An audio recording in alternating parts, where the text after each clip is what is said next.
ಸಂಘದಲ್ಲಿ ಸೇರ್ಕೊಳ್ತಾನೆ ಅಂತ ಹೇಳಿದ್ದಾರೆ. ಅವರಿಗೂ ಸಹ ತಮ್ಮೆಲ್ಲರ ಪರವಾಗಿ ಹೃತ್ಪೂರ್ವಕ ಸ್ವಾಗತವನ್ನು ಕೋರ್ತಾ ಇದ್ದಾರೆ. ಹಾಗೆ ಈ ಒಂದು ವೇದಿಕೆ ಮೇಲೆ ಹಾಜರಾದಂತಹ ಸಾಮಾಜಿಕ ಪರಿಶೋಧನೆಯ ತಾಲೂಕು ಸಂಯೋಜಕರಾದಂತಹ ಶ್ರೀ ಅಪ್ಪು ಸರ್ ಅವರಿಗೂ ಸಹ ಸರ್ವರ ಪರವಾಗಿ ಉಳಿದಂತೆ ನಮ್ಮ ಪಂಚಾಯತ್ನ ಸರ್ವ ಸದಸ್ಯರಿಗೂ ಸಹ ಈ ಒಂದು ಸಂದರ್ಭದಲ್ಲಿ ಹೃತ್ಪೂರ್ವಕ ಸ್ವಾಗತವನ್ನು ಕೋರ್ತಾ ಇದ್ದಾರೆ. ವೇದಿಕೆಯ ಮುಂಭಾಗದಲ್ಲಿ ಉಪಸ್ಥಿತರಿರುವಂತಹ ಕಡವಾಡ ಗ್ರಾಮ ಪಂಚಾಯತ್ ವ್ಯಾಪ್ತಿಯ NRLM ಒಕ್ಕೂಟದ ಪ್ರತಿನಿಧಿಗಳು, ಹಾಗೆ ಅಂಗನವಾಡಿ ಕಾರ್ಯಕರ್ತರು, ಹಾಗೆ PRW, ಹಾಗೆ ಗ್ರಂಥಾಲಯ ಮೇಲ್ವಿಚಾರಕರಿಗೆ, ಹಾಗೆ ನಮ್ಮ ಪತ್ರಿಕಾ ವರದಿಗಾರರಿಗೆ, ನಮ್ಮ NRJ ತಾಂತ್ರಿಕ ಸಹ ಸಂಯೋಜಕರಿಗೆ ಸರ್ವರ ಪರವಾಗಿ ಪೂರ್ವಕ ಸ್ವಾಗತವನ್ನು ಕೋರ್ತಾ ಈ ಒಂದು ಸಭೆಯ ಅಧ್ಯಕ್ಷವನ್ನು ನಾನೀಗ ಓದಿ ಹೇಳ್ತಾ ಇದ್ದೇನೆ.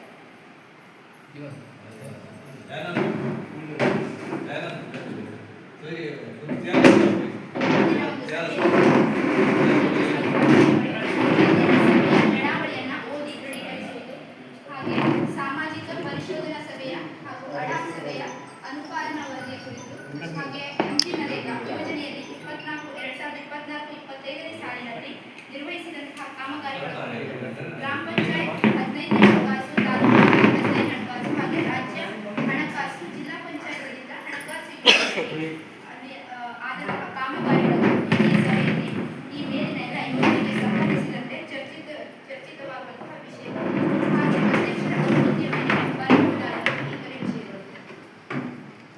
ಹಾಗೆ ಇವತ್ತಿನ ಒಂದು ಸಭೆಯನ್ನು ಮನೆ ನಡೆಸಿಕೊಳ್ಬೇಕಂತ ಹೇಳಿ ನಾನು ಕೇಳ್ಕೊಳ್ತಾ ಇದ್ದೇನೆ.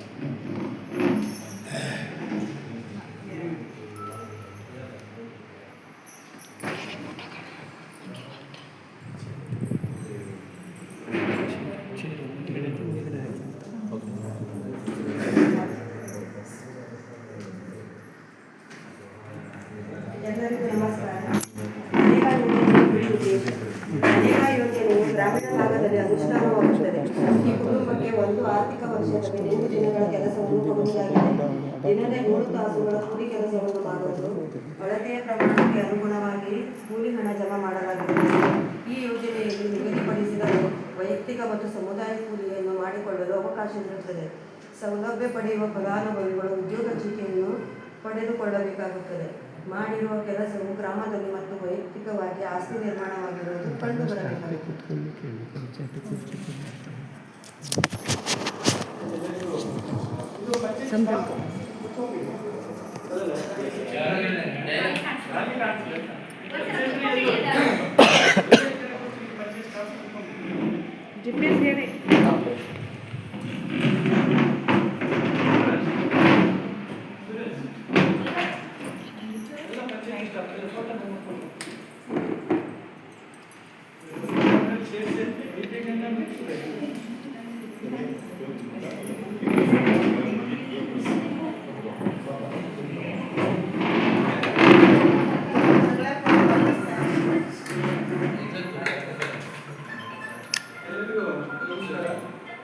ಇವತ್ತಿನ ದಿವಸ ದಸರಾ ಕಾರ್ಯಕ್ರಮದ ಜೊತೆಯಲ್ಲಿ ಮೇಳಾ ಪ್ರತಿಯೊಂದೇ ಉದ್ಯೋಗ ಖಾತೆ ಯೋಜನೆ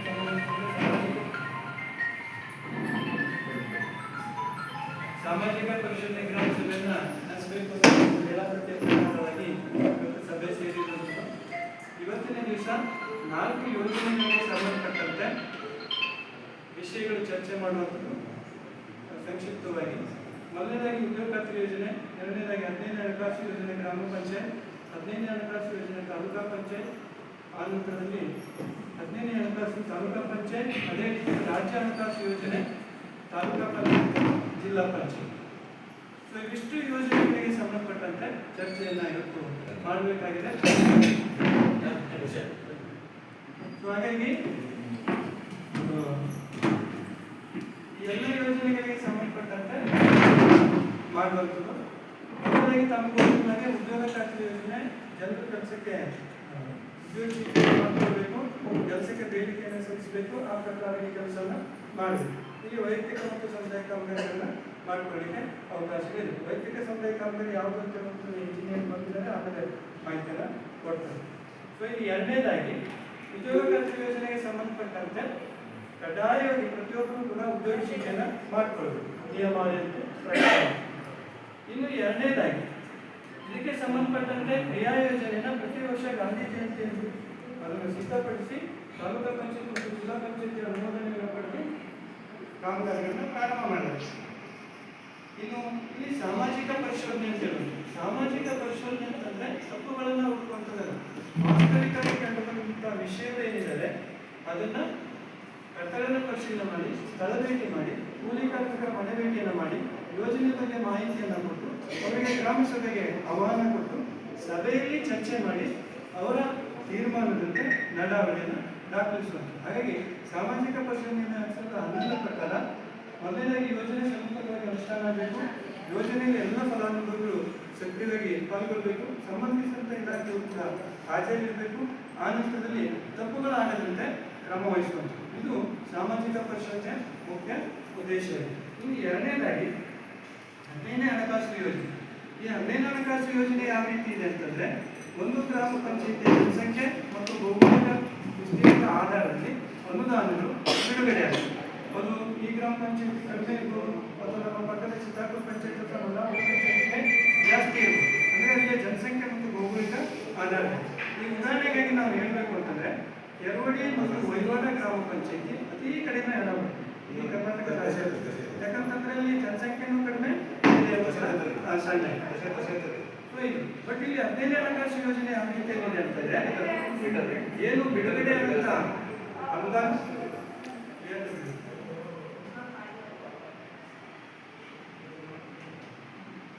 ಬಿಡುಗಡೆ ಆಗುತ್ತ ಅನುದಾನ ಏನಿದೆ ಅದನ್ನ ಗ್ರಾಮ ಪಂಚಾಯತ್ ಕ್ರಿಯಾ ಯೋಜನೆಯನ್ನ ಮಾಡ್ತಾರೆ. ಸೊ ಇಲ್ಲಿ ಮಾಡಿದಂತೆ ಕ್ರಿಯಾ ಯೋಜನೆಗೆ ಅನುಗುಣವಾಗಿ ಗುತ್ತಿಗೆದಾರ ಮುಖೇನವಾಗಿ ಕಾಮಗಾರಿಗಳನ್ನ ನಿರ್ವಹಿಸಬೇಕು. ಬಟ್ ಇಲ್ಲಿ 15ನೇ ಹಣಕಾಸು ನಿಯಮ ಏನಿದೆ, ಈ ನಿಯಮದ ಪ್ರಕಾರ 1 ಲಕ್ಷ ರೂಪಾಯಿ ಗ್ರಾಮ ಪಂಚಾಯತಿ ಬಿಡುಗಡೆ ಆಯಿತು ಅಂತಂದ್ರೆ ಅದರಲ್ಲಿ 60,000 ತೆಗೆದಿಟ್ಟು 30,000 ಕಂತೆ ಚಟುವಟಿಕೆಗೆ ಬಳಸೋದು. ಅಂದ್ರೆ ಏನ್ ನಮ್ಮಲ್ಲಿ ಕಸ ವಿಲೇವಾರಿ ಅಂತ ಹೇಳ್ತೀವಿ, ಅದಕ್ಕೆ ಅದು ಬಳಕೆ ಆಗ್ತದೆ. ಉಳಿದಂತ 30,000 ಏನಿದೆ ಅದನ್ನು ಕುಡಿ ನೀರಿಗಾಗಿ ಇಡಬೇಕು ಅಂತ ಹೇಳ್ತೀವಿ. ಉಳಿದಂತ 40,000 ಏನಿದೆ ಅಂತಂದ್ರೆ ಉಳಿದ ಎಲ್ಲ ಕಾಮಗಾರಿಗಳಿಗೆ ಅದನ್ನು ಮಾಡಬೇಕಾಗ್ತದೆ. ಇದನ್ನು ನಾನು ಯಾಕೆ ಹೇಳ್ತಾ ಇದ್ದೀನಿ ಅಂತಂದ್ರೆ, ಜನರ ಮನೋಭಾವ ಏನಿದೆ ಅಂದ್ರೆ ಕಾಮಗಾರಿಗಳು ನಮ್ಮ ಏರಿಯಾದಲ್ಲಿ ಆಗಬೇಕು, ವಾರ್ಡ್ನಲ್ಲಿ ಆಗಬೇಕು, ರಸ್ತೆಗಳಾಗಬೇಕು, ಚರಂಡಿಗಳಾಗಬೇಕು ಅಂತ ಹೇಳ್ಬೋದು. ಬಟ್ ಬಂದಿರುವಂಥ ಅನುದಾನ ಏನಿದೆ ಅನುದಾನಕ್ಕೆ ಅನುಗುಣವಾಗಿ ಗ್ರಾಮ ಪಂಚಾಯಿತಿಯವರು ಕ್ರಿಯಾ ಯೋಜನೆಯನ್ನು ಮಾಡಬೇಕು. ಇಲ್ಲಿ ಕ್ರಿಯಾ ಯೋಜನೆ ಮಾಡಬೇಕಾದ್ರೆ ಮತ್ತೊಂದು ನಿಯಮ ಏನಿದೆ ಅಂತಂದ್ರೆ, ಶೇಕಡ 25% SC ST ಅನುದಾನಕ್ಕೆ ಅದನ್ನು ಮೀಸಲಿಡಬೇಕು. ಇನ್ನು ಉಳಿದಂತೆ ಶೇಕಡ 5% ವಿಕಲಚೇತನ ಏನಿದ್ದಾರೆ ಆ ಜನಗಳಿಗೆ ಅದರ ಸೌಲಭ್ಯ ಕೊಡಬೇಕು. ಬಟ್ ಇನ್ನು ಮತ್ತೊಂದು ಇದೆ, 5% ಮಹಿಳೆಯರಿಗೆ ಮೀಸಲಿಡಬೇಕು ಅಂತ ಹೇಳ್ತು. ಬಟ್ ಅದರ ಸುತ್ತೋಲೆ ಅದು ಬಂದಿಲ್ಲ. ಸೊ ಇವಿಷ್ಟು ಹಾಗಾಗಿ ಬಂದಿರುವಂಥ 1 ಲಕ್ಷವನ್ನು ಈ ರೀತಿಯಾಗಿ ಗ್ರಾಮ ಪಂಚಾಯತ್ಗಳು ಕ್ರಿಯಾ ಯೋಜನೆಯನ್ನು ಮಾಡಿ ಅದಕ್ಕೆ ಅನುಮೋದನೆಯನ್ನು ಪಡ್ಕೊಳ್ಬೇಕು. ಆ ನಂತರ ಗ್ರಾಮ ಪಂಚಾಯತಿ ಸೂಚಿಸಿದಂಥ ಕಾಂಟ್ರಾಕ್ಟರ್ ಮುಖ್ಯವಾಗಿ 15ನೇ ಹಣಕಾಸು ಯೋಜನೆಯನ್ನು ಕಾರ್ಯಗತವನ್ನು ಮಾಡಬೇಕು. ಇನ್ನು ತಾಲೂಕಾ ಪಂಚಾಯತಿ 15ನೇ ಹಣಕಾಸು ಮತ್ತು ರಾಜ್ಯ ಹಣಕಾಸು. ಸೊ ಇಲ್ಲಿ ತಾಲೂಕಾ ಪಂಚಾಯತಿಗೆ ಒಂದಷ್ಟು ಹಣವನ್ನು ಬಿಡುಗಡೆ ಮಾಡಿರ್ತದೆ ಪಂಚಾಯತ್ ರಾಜ್ ಇಲಾಖೆ. ಅಲ್ಲಿ ಬಿಡುಗಡೆ ಮಾಡಿದಂಥ ಅನುದಾನಕ್ಕೆ ತಾಲೂಕಾ ಪಂಚಾಯತಿಯ ಮೆಂಬರ್ ತಮ್ಮ ಗ್ರಾಮ ಪಂಚಾಯತಿ ಅಥವಾ ಏರಿಯಾದಲ್ಲಿ ಯಾವ ಕೆಲಸಗಳು ಆಗಬೇಕು ಅನ್ನೋದನ್ನು ಕ್ರಿಯಾ ಯೋಜನೆ ತಾಲೂಕಾ ಪಂಚಾಯತಿಯಲ್ಲಿ ಮಾಡ್ತಾರೆ. ಬಟ್ ಈಗ ಸದ್ಯಕ್ಕೆ 4 ವರ್ಷದಿಂದ ತಾಲೂಕಾ ಪಂಚಾಯತ್ ಸದಸ್ಯರಿಲ್ಲ ಮತ್ತು ಜಿಲ್ಲಾ ಪಂಚಾಯತ್ ಸದಸ್ಯರಿಲ್ಲ. ಹಾಗಾಗಿ ತಾಲೂಕಾ ಪಂಚಾಯತಿಯಲ್ಲಿ ಆಡಳಿತಾಧಿಕಾರಿಗಳ ನೇತೃತ್ವದಲ್ಲಿ ಕ್ರಿಯಾ ಯೋಜನೆಯನ್ನು ತಯಾರು ಮಾಡಿ ಕಾಮಗಾರಿಗಳ ಏನು ಎಸ್ಟಿಮೇಟ್ ಅನ್ನು ಪಂಚಾಯತ್ ರಾಜ್ ಇಲಾಖೆ ಮಾಡಿ ಕಾಮಗಾರಿಗಳನ್ನ ಗುತ್ತಿಗೆದಾರ ಮುಖೇನವಾಗಿ ಅದನ್ನು ಮಾಡ್ತಾರೆ. ಅಂದರೆ ತಾಲೂಕಾ ಹಂತದಲ್ಲಿ ಗುತ್ತಿಗೆದಾರನ ಗುರುತು ಮಾಡಿ ಕಾಮಗಾರಿಗಳು ಮಾಡಬಹುದು. ಅದೇ ರೀತಿಯಲ್ಲಿ ಜಿಲ್ಲಾ ಪಂಚಾಯತಿ ಕಾಮಗಾರಿ, ಜಿಲ್ಲಾ ಪಂಚಾಯತಿ ಬರುವಂಥ ಅನುದಾನಗಳು ಕಡಿಮೆ ಇದೆ. ಅಂದರೆ ಕೇವಲ ಒಂದು 5% ಇರ್ತದೆ ಅಷ್ಟೇ. ಅವರು ಅಲ್ಲಿ ಜಿಲ್ಲಾ ಪಂಚಾಯತ್ ಸದಸ್ಯರು ಏನು ಯಾವ ಭಾಗದಲ್ಲಾಗುತ್ತೆ. ವಿಶೇಷವಾಗಿ ತಾಲೂಕಾ ಪಂಚಾಯತ್ ಮತ್ತು ಜಿಲ್ಲಾ ಪಂಚಾಯತಿಯ ಕ್ರಿಯಾ ಯೋಜನೆಗಳನ್ನು ಸಾಮಾನ್ಯವಾಗಿ ಶಾಲೆ, ಅಂಗನವಾಡಿಗಳಿಗೆ ವಿಶೇಷ ಆದ್ಯತೆಯನ್ನು ಕೊಡ್ತಾರೆ, ಆರೋಗ್ಯ ಕೇಂದ್ರಗಳಿಗೆ. ಸೊ ಇದಿಷ್ಟು ನರೇಗಾ ಯೋಜನೆ ಮತ್ತು 15ನೇ ಹಣಕಾಸು ಗ್ರಾಮ ಪಂಚಾಯತ್, 15ನೇ ಹಣಕಾಸು ತಾಲೂಕಾ ಪಂಚಾಯತ್ ಮತ್ತು ರಾಜ್ಯ ಹಣಕಾಸು ಯೋಜನೆ ನಿಯಮ. ಹಾಗಾಗಿ ಇವತ್ತಿನ ದಿವಸ ಏನು ಗ್ರಾಮ ಪಂಚಾಯತಿನ ಆಗಿದೆ ನರೇಗಾ ಯೋಜನೆ, ಹದಿನೈದನೇ ಕ್ಲಾಸು ಮತ್ತು ತಾಲೂಕಾ ಪಂಚಾಯತಿ ಕಾಮಗಾರಿಗಳು ಏನಾಗಿದ್ದಾರೆ ಅದನ್ನು ಸಭೆಯಲ್ಲಿ ಓದಿ ಹೇಳುವಂಥ ಆನಂತರ ಚರ್ಚೆಯನ್ನು ಮಾಡಬಹುದು. ಹಾಗಾಗಿ ಸಾಮಾಜಿಕ ಪರಿಷತ್ ಸಭೆ ಅಂತಂದರೆ ಗ್ರಾಮ ಪಂಚಾಯತ್ ಮತ್ತು ಸಮುದಾಯ ಹಾಗೂ ಫಲಾನುಭವಿಗಳ ಸಹಭಾಗಿತ್ವದಲ್ಲಿ ಈ ಒಂದು ನಡೆಯುವಂಥ ಸಾಮಾಜಿಕ ಪರಿಷತ್ ಸಭೆಯಾಗಿದೆ. ಹಾಗಾಗಿ ಇವತ್ತಿನ ಸಭೆಗೆ ನಿಯಮ 2014 ಪ್ರಕಾರ ಸಭೆಯಲ್ಲಿ ಚರ್ಚೆಯನ್ನು ಮಾಡಿ ತಮ್ಮ ಅಭಿಪ್ರಾಯವನ್ನು ಸಂಗ್ರಹಿಸಿ ತಮ್ಮ ಅಹವಾಲುಗಳು ಅಥವಾ ಸಲಹೆ ಸೂಚನೆಗಳನ್ನು ತಗೊಂಡು ಸಭೆಯನ್ನು ನಡೆಸೋಣ. ಇವಿಷ್ಟು ಪ್ರಾಸ್ತಾವಿಕವಾದಂಥ ವಿಚಾರ ಆಗಿದೆ. ಇನ್ನು ಅಜೆಂಡಾ ಪ್ರಕಾರದಲ್ಲಿ ಇಂದಿನ ಸಭೆಯ ಏನು ಅಡಾಕ್ ಅಥವಾ ಇಂದಿನ ಸಭೆಯ ವರದಿ ಏನಿದೆ ಅದನ್ನು ಓದಿ ಆನಂತರ ಮುಂದೆ ಚರ್ಚೆಯನ್ನು ತೆಗೆದುಕೊಳ್ಳಿ.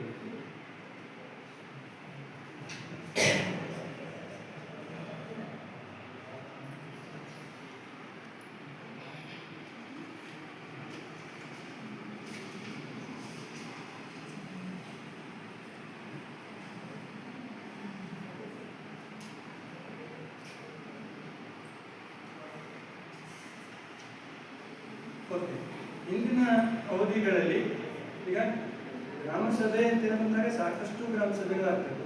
ಜನರಲ್ ಗ್ರಾಮ ಸಭೆ, ಮಹಿಳಾ ಗ್ರಾಮ ಸಭೆ, ಮಕ್ಕಳ ಗ್ರಾಮ ಸಭೆ, ವಸತಿ ಯೋಜನೆಗೆ ಸಂಬಂಧಪಟ್ಟಂತೆ ಗ್ರಾಮ ಸಭೆ, ಶೌಚಾಲಯಕ್ಕೆ ಸಂಬಂಧಪಟ್ಟಂತೆ ಗ್ರಾಮ ಸಭೆ, ವಿಕಲಚೇತನರಿಗೆ ಸಂಬಂಧಪಟ್ಟಂತೆ ಗ್ರಾಮ ಸಭೆ, ಮಹಿಳಾ ಗ್ರಾಮ ಸಭೆ, ಅದರ ಜೊತೆಯಲ್ಲಿ ಉದ್ಯೋಗ ಖಾತ್ರಿ ಯೋಜನೆಗೆ ಸಂಬಂಧಿಸಿದಂತೆ ಸಾಮಾಜಿಕ ಪರಿಷತ್ನ ಗ್ರಾಮ ಸಭೆ. ಒಟ್ಟಾರೆಯಾಗಿ ಒಂದು ವರ್ಷದಲ್ಲಿ 10 ರಿಂದ 11 ಗ್ರಾಮ ಸಭೆಗಳು ಆಗ್ತವೆ. ಅದರ ಜೊತೆಯಲ್ಲಿ ವರ್ಷದಲ್ಲಿ 2 ಜಮಾಬಂದಿ, ಅದು ಕೂಡ ಒಂದು ರೀತಿಯಲ್ಲಿ ಗ್ರಾಮ ಸಭೆ ರೂಪದಲ್ಲಿ ಆಗ್ತದೆ. ಹಾಗಾಗಿ ಇಂದಿನ ಸಾಮಾಜಿಕ ಪರಿಶೋಧನೆಗೆ ಸಂಬಂಧಪಟ್ಟಂತೆ ನ್ಯೂನತೆಗಳಿತ್ತು. ಅದನ್ನು ಏನು ಗ್ರಾಮ ಪಂಚಾಯತಿಯವರು ತಾಲೂಕಾ ಪಂಚಾಯತಿಯಲ್ಲಿ ನಡೆದಿರುವಂಥ ಅಡಾಕ್ ಸಮಿತಿ ಮುಂದೆ ಹಾಜರುಪಡಿಸಿದ್ದಾರೆ.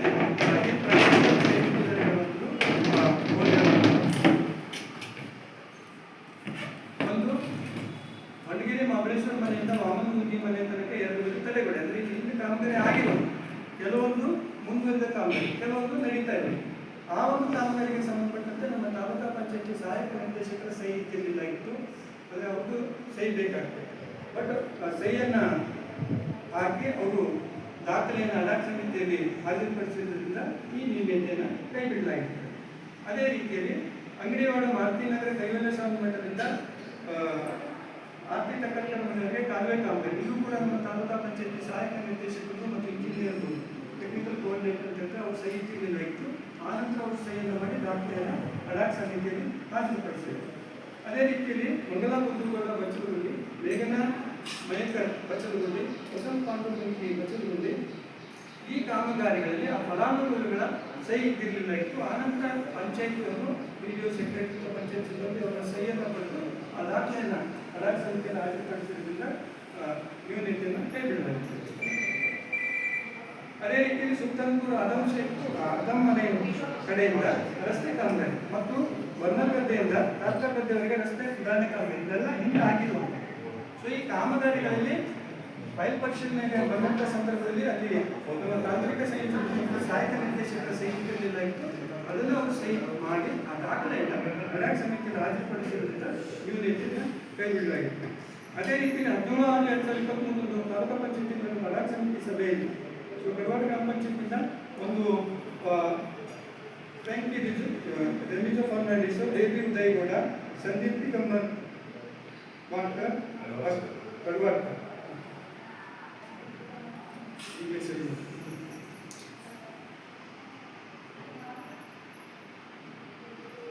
ಕಡವಾಡ್ಕರ್, ಅಶೋಕ್ ವಿಠಲ್ ಶಿರ್ವಡ್ಕರ್, ಈ ಬಚ್ಚಲಗುಂಡಿಗೆ ಸಂಬಂಧಪಟ್ಟಂತೆ ಅಲ್ಲಿ ಹಿಂದೆ ವಿಡಿಯೋ ಸಹಿತಿರಲಿಲ್ಲ ಇತ್ತು, ಅಂತೂ ಫೋಟೋಗಳು ಇದ್ದಿರಲಿಲ್ಲ ಇತ್ತು, ಮತ್ತು ಸರ್ಕಾರದ ವೆಬ್ಸೈಟ್ ಇತ್ತು. ಸೊ ಅದನ್ನೆಲ್ಲ ವಿಡಿಯೋ ಸಹಿತಿರ್ಬೋದು, ಅಂತೂ ಫೋಟೋಗಳಿದ್ದಿರ್ಬೋದು, ಕೂಲಿ ಕಾರ್ಮಿಕರ ಸಹಿಗಳಿದ್ದಿರ್ಬೋದು, ಆ ಎಲ್ಲ ಸಹಿಗಳನ್ನು ತಗೊಂಡು ದಾಖಲೆಯನ್ನು ಅಡಾಕ್ ಸಮಿತಿಗೆ ಹಾಜರುಪಡಿಸಿರುವುದರಿಂದ ಈ ನ್ಯೂನತೆ ಪ್ರಕರಣವನ್ನು ಕೈ ಬಿಡಲಾಗಿತ್ತು. ಇವಿಷ್ಟು. ಅದರ ಜೊತೆಯಲ್ಲಿ ರೋಜ್ಗಾರ್ ಇರ್ಬೋದು, 1 ರಿಂದ 7 ರಿಜಿಸ್ಟರ್ಗಳನ್ನು ನಮ್ಮ ಗ್ರಾಮ ಪಂಚಾಯತಿಯಲ್ಲಿ ನಿರ್ವಹಣೆ ಮಾಡಿರುವಂಥದ್ದು. ಇದನ್ನು ಕಾಲಕಾಲಕ್ಕೆ ಮಾಡಲಾಗಿದೆ. ಇವಿಷ್ಟು ತಾಲೂಕಾ ಪಂಚಾಯತಿಯಲ್ಲಿ ಅಡಾಕ್ ಸಮಿತಿಗೆ ಹಾಜರುಪಡಿಸಿರುವಂಥ ನ್ಯೂನತೆಗಳನ್ನು ಇತ್ಯರ್ಥಗೊಳಿಸಿ ಅದನ್ನು ಇವತ್ತಿನ ಸಭೆ ಮುಗಿದಲ್ಲಿ ನಾವು ಮುಂದಿನ ವಿಷಯಕ್ಕೆ ಹೋಗ್ತೇವೆ.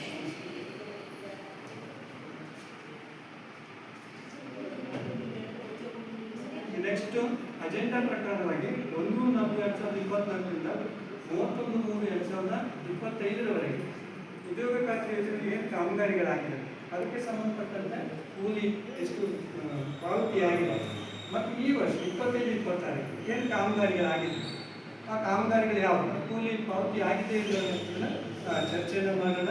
ಅದನ್ನ ನಮ್ಮ ಸಂಪನ್ಮೂಲ ವ್ಯಕ್ತಿಗಳು ಓದಿ ಹೇಳ್ತಾರೆ ಆವಾಗ ಮುಂದಿನ ವಿಷಯ.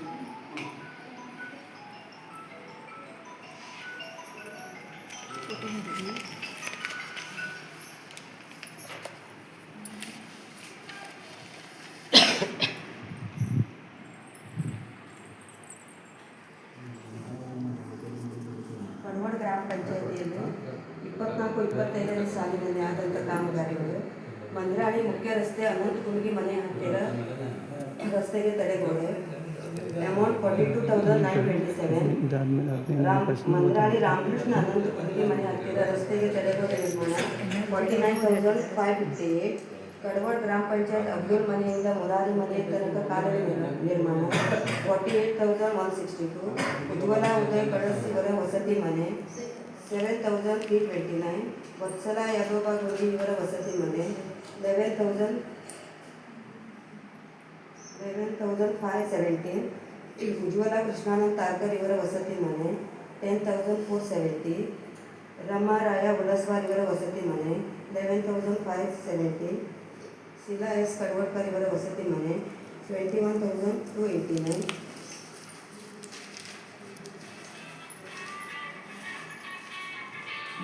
ಮಾಧುರಿ ಮನೋಜ್ ಕಡವಡ್ಕರ್ ಇವರ ವಸತಿ ಮನೆ 29,665.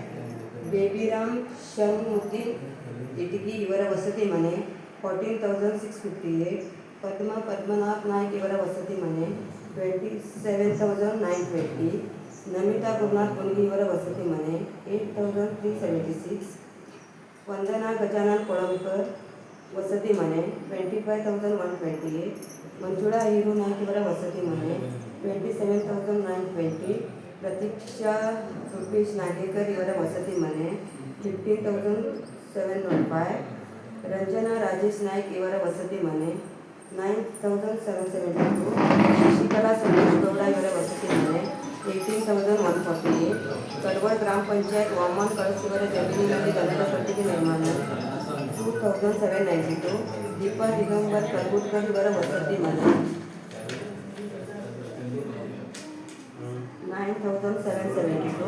ಅಂಗಡಿವಾಡ ಮುಖ್ಯ ರಸ್ತೆಯಿಂದ ರೋಹಿದಾಸ್ ಮಾಂಜರೇಕರ್ ಮನೆಯವರೆಗೆ ರಸ್ತೆ ನಿರ್ಮಾಣ 73,290. ಸುಲ್ತಾನ್ಪುರ್ ಮುಖ್ಯ ರಸ್ತೆಯಿಂದ ಅಕ್ಬರ್ ಮನೆ ತನಕ ರಸ್ತೆ ನಿರ್ಮಾಣ 6,980. ಸುಲ್ತಾನ್ಪುರ್ ಅನ್ವರ್ ಅಲಿ ಮನೆ ಕಡೆಯಿಂದ ಸಹಿದಾ ಮನೆಯವರೆಗೆ ರಸ್ತೆ ನಿರ್ಮಾಣ 78,525. ಮಂದ್ರಾಳಿ ನಂದಾ ಗುರುಜಿ ಗದೆಯಿಂದ ಡಾಡಾ ಶಂಕರ್ ದೇವಸ್ಥಾನವರೆಗೆ ಕಾಲುದಾರಿ ನಿರ್ಮಾಣ 34,900. ಸುಧೀರ್ ಸಳಸ್ಕರ್ ಮನೆ ಕಡೆಯಿಂದ ಪ್ರಶಾಂತ್ ಬಾಂದೇಕರ್ ಇವರ ಮನೆಯ ಹಿಂದುಗಡೆ ಇರುವ ಹಳ್ಳಕ್ಕೆ ಹೂಳೆತ್ತುವುದು 2,10,098. ಮಂದ್ರಾಳಿ ಶೆಟ್ಗಿರಿ ಹಳ್ಳಕ್ಕೆ ಹೂಳೆತ್ತುವುದು 3,24,570. 24-25 ಈಗ 25-26ರ ಕಾಮಗಾರಿ 25-26ರಲ್ಲಿ ಆದಂಥ ಕಾಮಗಾರಿ ಮಂದ್ರಾಳಿ ಮುಖ್ಯ ರಸ್ತೆಯಿಂದ ಅನಂತ ಗುಂಗಿ ಮನೆ ಹತ್ತಿರ ತಡೆಗೋಡೆ ನಿರ್ಮಾಣ. ಕಡವಾಡ ಗ್ರಾಮ ಪಂಚಾಯತ್ ಮಂದ್ರಾಳಿ ಜಗದೀಶ್ ಗುನಿಗಿ ಗದೆ ಹತ್ತಿರ ಹಳ್ಳಕ್ಕೆ ತಡೆಗೋಡೆ 83,990. ಕಡವಾಡ ಗ್ರಾಮ ಪಂಚಾಯತ್ ಮಂದ್ರಾಳಿ ತುಕಾರಾಮ್ ಗುನಿಗಿ ಗದೆ ಹತ್ತಿರ ಹಳ್ಳಕ್ಕೆ ತಡೆಗೋಡೆ 83,620. ವಿದ್ಯಾ ಗಜಾನನ್ ಕಲ್ಗುಟ್ಕರ್ ಇವರ ವಸತಿ ಮನೆ 8,880. ಗೀತಾ ಪರೇಶ್ ಕಡವಾಡ್ಕರ್ ವಸತಿ ಮನೆ 5,180. ರತ್ನಮಾಲಾ ಮಾರುತಿ ಗೌಡ ವಸತಿ ಮನೆ 12,580. ಸುಹಾನಿ ಸುರೇಶ್ ನಾಯ್ಕ್ ವಸತಿ ಮನೆ 10,730. ಪ್ರತೀಕ್ಷಾ ದಿಲ್ಪೇಶ್ ನಾಗೇಕರ್ ಇವರ ವಸತಿ ಮನೆ 14,060. ರಂಜನಾ ರಾಜೇಶ್ ನಾಯ್ಕ್ ಇವರ ವಸತಿ ಮನೆ 22,940. ಕಡವಾಡ ಗ್ರಾಮ ಪಂಚಾಯತ್ದ ವಾಮನ್ ಕಳಸ ಇವರ ಜಮೀನಿನಲ್ಲಿ ದನದ ಪಟ್ಟಿಗೆ ನಿರ್ಮಾಣ 9,620. ಮಾಧುರಿ ಆಂಬೇಕರ್ ಇವರ ಜಮೀನಿನಲ್ಲಿ ಬಚ್ಚಲು ಗುಂಡಿ ನಿರ್ಮಾಣ 2,220. ದೀಪಾ ದಿಗಂಬರ್ ಕಲ್ಗುಟ್ಕರ್ ಇವರ ವಸತಿ ಮನೆ 8,880. ಸವಿತಾ ನರೇಶ್ ಕಡವಾಡ್ಕರ್ ಇವರ ಜಮೀನಿನಲ್ಲಿ ಪೊಲೀಸ್ ಶೆಡ್ 4810 ಸುಲ್ತಾನ್ಪುರ್ ಮುಖ್ಯ ರಸ್ತೆಯಿಂದ ಅಕ್ಬರ್ ಮನೆ ತನಕ ರಸ್ತೆ ಸುಧಾರಣೆ 89,910. प्रवासात एक फोटो काढून ಸರ್, ಈಗ 24-25 ಅದು ಆಶ್ರಯ ಈಗ ಒಂದು ಕೆಲಸ ಮಾಡೋಣ. ಒಂದ್ಸಲ ಈ ನರೇಗಾ ಬಂದಿತ್ತು, 15,000 ಸ್ವಲ್ಪ ಇದೆ, ಅದನ್ನು ನೋಡ್ಕೊಂಡು ಆ ನಂತರ ಎಷ್ಟು ಇದೆ ಅಂತ ತಗೊಂಡ್ರೆ, ಮಧ್ಯದಲ್ಲಿ ಮಾಡಿದ್ರೆ ಫೋಟೋ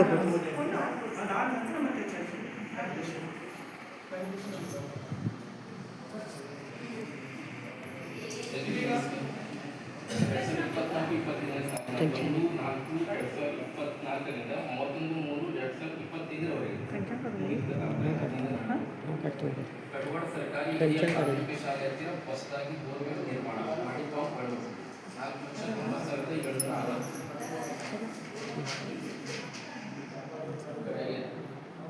ಕಟವಾಡ ಗ್ರಾಮ ಪಂಚಾಯತ್ ಘನತ್ಯಾಜ್ಯ ವಿಲೇವಾರಿ ಘಟಕ ಮುಂದುವರೆದ ಕಾಮಗಾರಿ 2,49,820.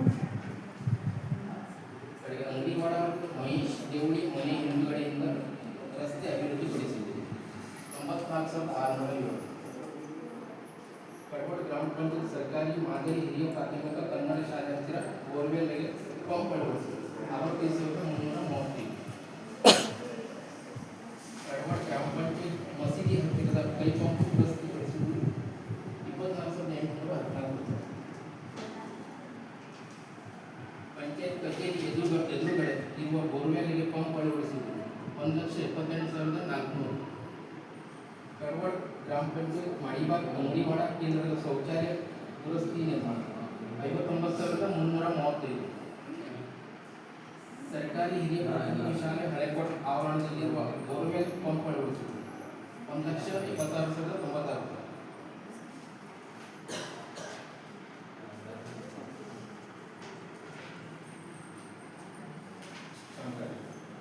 ಹಿಂದೆ ಶಿಲ್ಪಿದ್ದು 31,94,915. ಒಟ್ಟು 24-25ನೇ ಸಾಲಲ್ಲಿ ಅನುದಾನ ಜಮಾ ಆಗಿದ್ದು 22,97,541. ಬ್ಯಾಂಕ್ ಬಡ್ಡಿ 1,01,567 ರೂಪಾಯಿ. ಒಟ್ಟು 55,94,23 ರೂಪಾಯಿ. ಖರ್ಚು 16,15,396. ಕೊನೆಯ ಶಿಲ್ಪಿ 39,78,620.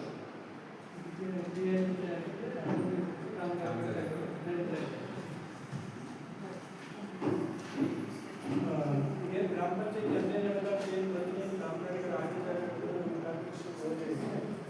ತಾಲೂಕಾ ಪಂಚಾಯತಿನಲ್ಲಿ ಆಗಲೇ ಇರ್ತಲ್ಲ, ತಾಲೂಕಾ ಪಂಚಾಯತಿ ಬಂದಂಥ ಅನುದಾನವನ್ನು ತಾಲೂಕಾ ಪಂಚಾಯತಿಯ ಆಡಳಿತಾಧಿಕಾರಿಗಳು ತಾಲೂಕಾ ಪಂಚಾಯತಿಯಿಂದ ಏನು ಕಾಮಗಾರಿಗಳನ್ನು ಕೈಗೆತ್ತಿಕೊಂಡಿದ್ದಾರೆ ಕಳೆದ 4 ವರ್ಷ ಹಿಂದೆಲ್ಲ ಏನಾಗ್ತಿತ್ತು ಅಂತಂದ್ರೆ ತಾಲೂಕಾ ಪಂಚಾಯತಿ ನಡೆದಂಥ ಕಾಮಗಾರಿಗಳು ಗ್ರಾಮ ಪಂಚಾಯತಿ ಓದಿ ಹೇಳ್ತಿತ್ತು.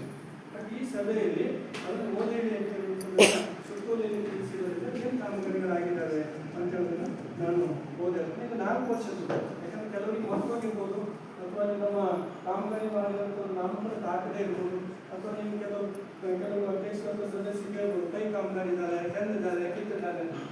3 ವರ್ಷದಿಂದ 4 ವರ್ಷದಿಂದ ಆಗಿದ್ದಿದ್ರೆ ಗೊತ್ತಾಗಲ್ಲ, ನಾಮಫಲಕ ಇರಲ್ಲ. ನಾಮಫಲಕ ಓದು ಮಗಿನ ಅಧ್ಯಕ್ಷ ಉಪಾಧ್ಯಕ್ಷ ಮೆಂಬರ್ ಪ್ರೈಸ್ ಅಲ್ಲ, ಟೆನ್ಸ್ ಅಲ್ಲ, ಕೈ ಕಮ್ಮಿಗ ಇಲ್ಲ, ಕೈ ಲೈನ್ ಹೋಗಿಲ್ಲ ಅಂತ ಹೇಳ್ಬೋದು. ಬಟ್ ಇದು 4 ವರ್ಷ. ಬಟ್ ಸಭೆಯಲ್ಲಿ ಓದಿರಲಿಕ್ಕೆ ಸುತ್ತೋಲೆ ಇರೋದ್ರಿಂದ ಒಂದು ಕುಂಬಾರವಾಡ ಕಾಲನಿ ಆಡಳಿತ ಕಾಲನಿ ಹತ್ರ ಬೀದಿ ದೀಪ ಅಳವಡಿಸಿದೆ. ಅಲ್ಲಿ 22-23ನೇ ಸಾಲ ಕಂಬ ಮತ್ತು ಲೈನ್ಗಳನ್ನ ಹಾಕಿರುವಂಥದ್ದು, ಬಲ್ಬ್ಗಳನ್ನು ಜೋಡಿಸಿರೋದು. ಗೋವಿಂದರಿಂದ ನಮ್ಮವರವರೆಗೆ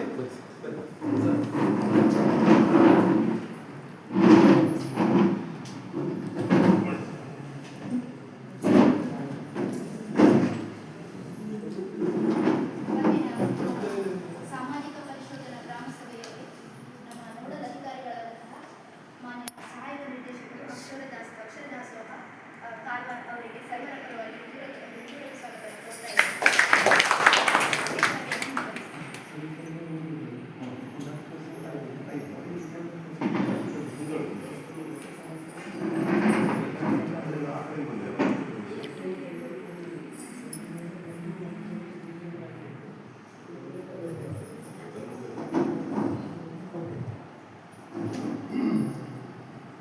ದೇವಸ್ಥಾನ ಕಡೆಯಿಂದ ಅನಂತ ಮಡಿವಾಳ ಮನೆ ತನಕ ಬೀದಿ ದೀಪ ಅಳವಡಿಕೆ ಅಂದರೆ 37,472 ಅಂದಾಜು ವೆಚ್ಚ.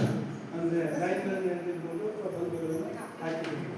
ಇನ್ನು ಕೋಟೇಶ್ವರ ದೇವಸ್ಥಾನ ಮುಖ್ಯ ರಸ್ತೆಗೆ ದುರ್ಗಾನಾಯಕ್ ಮನೆ ಮುಂದಿನಿಂದ ರಾಮಕೃಷ್ಣ ಕ್ರಾಸ್ ಮನೆವರೆಗೆ ಶುದ್ಧೀಕರಣ 30,000 ರೂಪಾಯಿ. ಕೈಗಾಮ್ ಮುಖ್ಯ ರಸ್ತೆ ದಿನಕರ್ ಗುಂಡಿ ಮನೆ ಮುಂದಿನಿಂದ 3 ದೇವಸ್ಥಾನಗಳಿಗೆ ವಿದ್ಯುದೀಕರಣ ಅಲ್ಲಿ 40,000 ರೂಪಾಯಿ. ಕೊಡವಾಡ ಸರ್ಕಾರಿ ಕಿರಿಯ ಪ್ರಾಥಮಿಕ ಶಾಲೆ ಕೊಠಡಿ ಮೇಲ್ಛಾವಣಿ ದುರಸ್ತಿ ಮತ್ತು ಫ್ಲೋರಿಂಗ್ 2,49,000 ರೂಪಾಯಿ. ಸರ್ಕಾರಿ ಕಿರಿಯ ಪ್ರಾಥಮಿಕ ಶಾಲೆ ಕೊಠಡಿ. ಸುಲ್ತಾನ್ಪುರ್ ಗೋಜಾತಿ ಕೋಪಕರ ಕಾಲನಿ ಅಂಗನವಾಡಿ ಕೇಂದ್ರಕ್ಕೆ ಶೀಟ್ ಅಳವಡಿಸುವಂಥದ್ದು ಈ ಕಾಮಗಾರಿಯನ್ನು ಮಾಡಿದ್ದು 1,50,000. ಸುಲ್ತಾನ್ಪುರ ಅಂಗನವಾಡಿ ಕೇಂದ್ರಕ್ಕೆ ಫೈಬರ್ ಅಳವಡಿಸುವುದು 1,49,000. ಮಂದಾಳಿ ಹಿರಿಯ ಪ್ರಾಥಮಿಕ ಶಾಲೆ ಮೇಲ್ಛಾವಣಿ ದುರಸ್ತಿ 1,49,000. ಮಾರುತಿ ನಗರ ಮುಖ್ಯ ರಸ್ತೆಯಿಂದ ಮಹೇಶ್ವರಿ ಮನೆ ಹತ್ತಿರ ವಿದ್ಯುತ್ ಕಂಬ ಅಳವಡಿಕೆ ಲೈನ್ ಎಳೆಯುವುದು ಅಂದರೆ 3 ವಿದ್ಯುತ್ ಕಂಬ ಮತ್ತು ಲೈನ್ಗಳನ್ನು ಮತ್ತು ಬಲ್ಬ್ಗಳನ್ನು ಜೋಡಣೆ ಮಾಡಿರುತ್ತದೆ. 23-24ಕ್ಕೆ ಆಗಿರುವಂಥ ಕಾಮಗಾರಿದು. ಮಾಡಿಬಾಗ್ ಅಂಗನವಾಡಿ ಕೇಂದ್ರಕ್ಕೆ ಮೇಲ್ಛಾವಣಿ ಹಾಗೂ ಕಿಟಕಿ ಗೋಡೆ ದುರಸ್ತಿ 1,49,000. ಹೊಸ ಆರೋಗ್ಯ ಕೇಂದ್ರ ಮುಂಭಾಗಕ್ಕೆ ಶೀಟ್ ವ್ಯವಸ್ಥೆ ಅಳವಡಿಸುವುದು 2,99,000.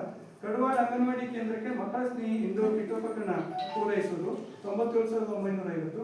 ಮಾಡಿಬಾಗ್ ಅಂಗನವಾಡಿ ಕೇಂದ್ರ ಮಕ್ಕಳ ಸ್ನೇಹಿ ಶೌಚಾಲಯ ಅಲ್ಲಿ 89,163 ರೂಪಾಯಿ. ಹಳೆಕೋಟ 3 ಸರ್ಕಾರಿ ಬಾವಿಗಳಿಗೆ ಗ್ರಿಲ್ಸ್ ಮತ್ತು ಇತರೆ ದುರಸ್ತಿ ಮಾಡಿರುವಂಥ ಕಾಮಗಾರಿ 2,39,000.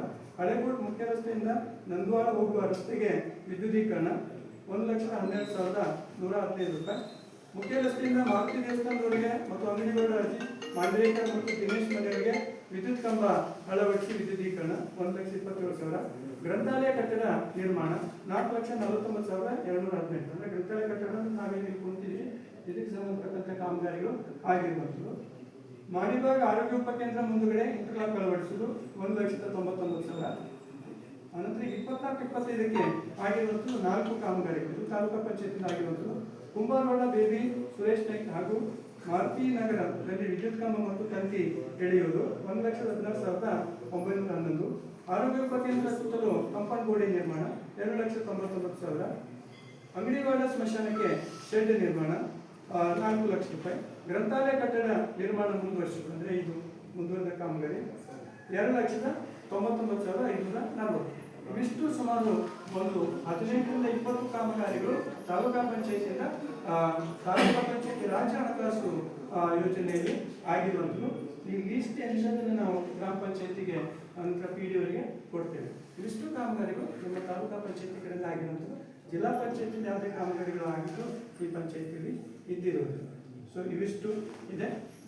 ಇನ್ನು ಇದಕ್ಕೆ ಸಂಬಂಧಪಟ್ಟಂತೆ ನರೇಗಾ ಯೋಜನೆ ಇರ್ಬೋದು, 15 ಹಣಕಾಸು ಇರ್ಬೋದು, ಅದಕ್ಕೆ ಏನಾದರೂ ಚರ್ಚೆ ಇದ್ದರೆ ಚರ್ಚೆಯನ್ನು ಮಾಡೋಣ. ಆನಂತರ ನಮ್ಮ ಇವತ್ತು 2 ಇಲಾಖೆಯವರು ಬರಬೇಕಿತ್ತು. ಯಾಕಂತಂದ್ರೆ ಈಗಾಗಲೇ ನಮಗೆ ಗೊತ್ತಿದೆ, ಒಂದು ತೋಟಗಾರಿಕೆ ಮತ್ತೊಂದು ಅವರಿಗೆಲ್ಲ ಇಮಿಡಿಯೇಟ್ ಆಗಿ ಗಣತಿಗೆ ಹಾಜರಾಗಿ ನಿನ್ನೆ ಆದೇಶ ಮಾಡಿರೋದ್ರಿಂದ ಎಲ್ಲ ಗಣತಿಗೆ ಹೋಗಿದ್ದಾರೆ. ಯಾಕಂದರೆ ತೋಟಗಾರಿಕೆಗಳು ಬರಬೇಕು. ಅದೇ ರೀತಿ ಫಾರೆಸ್ಟ್ ಆನಂತರ ನಮ್ಮ ಇವರು ಓಡ್ತಾ ಇದ್ದಾರೆ, ಅಂಗನವಾಡಿಯವರಿಗೆ ಹಾಕಿದ್ದಾರೆ ಮತ್ತು ನಮ್ಮ ಹಾಕಿದ್ದಾರೆ. ಕೆಲವರು ಹೋಗದಿದ್ದರೆ ಮನೆ ಕಳಿಸಿದ್ದಾರೆ, ಅದು ಆಗಿದೆ. ಹಾಗಾಗಿ ಕೆಲವು ವಿಷಯಗಳನ್ನು ಅಲ್ಲಿ ಚರ್ಚೆಯನ್ನು ಮಾಡುವಂಥ ಅಂತ ನಮ್ಮ ಟೆಕ್ನಿಕಲ್ ಅವರು ಕೂಡ ಬಂದಿದ್ದಾರೆ. ಏನು ವೈಯಕ್ತಿಕ ಮತ್ತು ಸಮುದಾಯ ಕಾಮಗಾರಿ ಮಾಡಲಿಕ್ಕೆ ಅವಕಾಶ ಇದೆ ಅನ್ನೋದನ್ನು ಒಂದು 2 ನಿಮಿಷದಲ್ಲಿ ಹೇಳಿ ಆನಂತರ ವಿಷಯನ ಚರ್ಚೆಗೆ ತೆಗೆದುಕೊಂಡು. ಸುರೇಶ್ ಅವರು 7 ನಿಮಿಷ ವೈಯಕ್ತಿಕ ಸಮುದಾಯ ಏನೇನು ವೈಯಕ್ತಿಕ ಮಾಡ್ಕೊಳ್ಬೋದು, ಏನು ಸಮುದಾಯ ಕಾಮಗಾರಿ. ನಮಸ್ಕಾರ.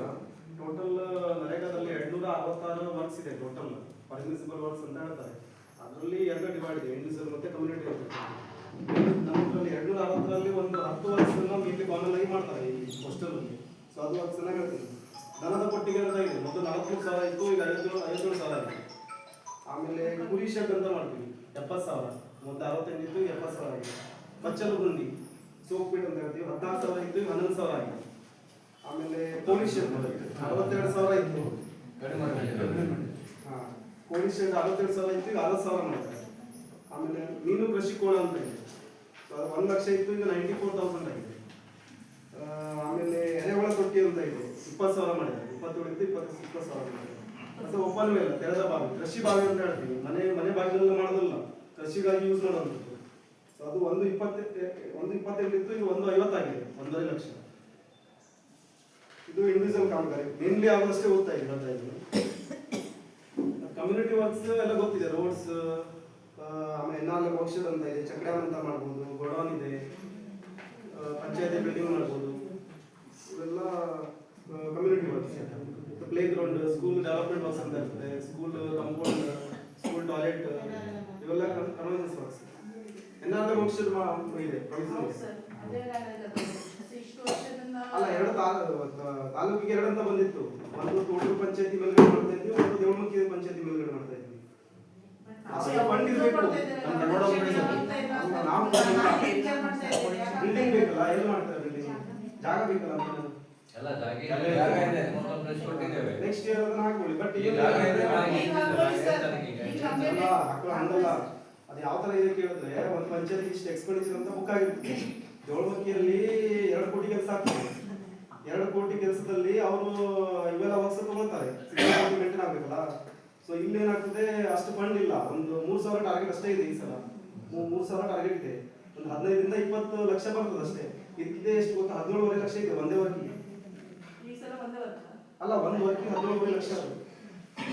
ಒಂದು ಮತ್ತೆ ಬೇರೆ ವರ್ಕ್ಸ್ ತಗೊಳ್ಳಿಕ್ಕೆ ಆಗುದಿಲ್ಲ ಅವಾಗ. ಇಲ್ಲಾಂದ್ರೆ ನಿಮ್ದು ಅಮೌಂಟ್ ಅನ್ನ ಜಾಸ್ತಿ ಮಾಡ್ಕೊಳ್ಬೇಕು, 1 ಕೋಟಿ ಮಾಡ್ಕೊಳ್ಬೇಕು. ಆ ಅಮೌಂಟ್ ಜಾಸ್ತಿ ಮಾಡ್ಬೇಕಂದ್ರೆ ಸಂಘಟನೆಗೆ ಜವಾಬ್ದಾರಿ ಕೊಡುವಂಥದ್ದು, ಪ್ರತಿಯೊಬ್ಬರಿಗೂ ಜಾಬ್ ಕಾರ್ಡ್ ಅನ್ನು ಮಾಡಿಸ್ಬೇಕು.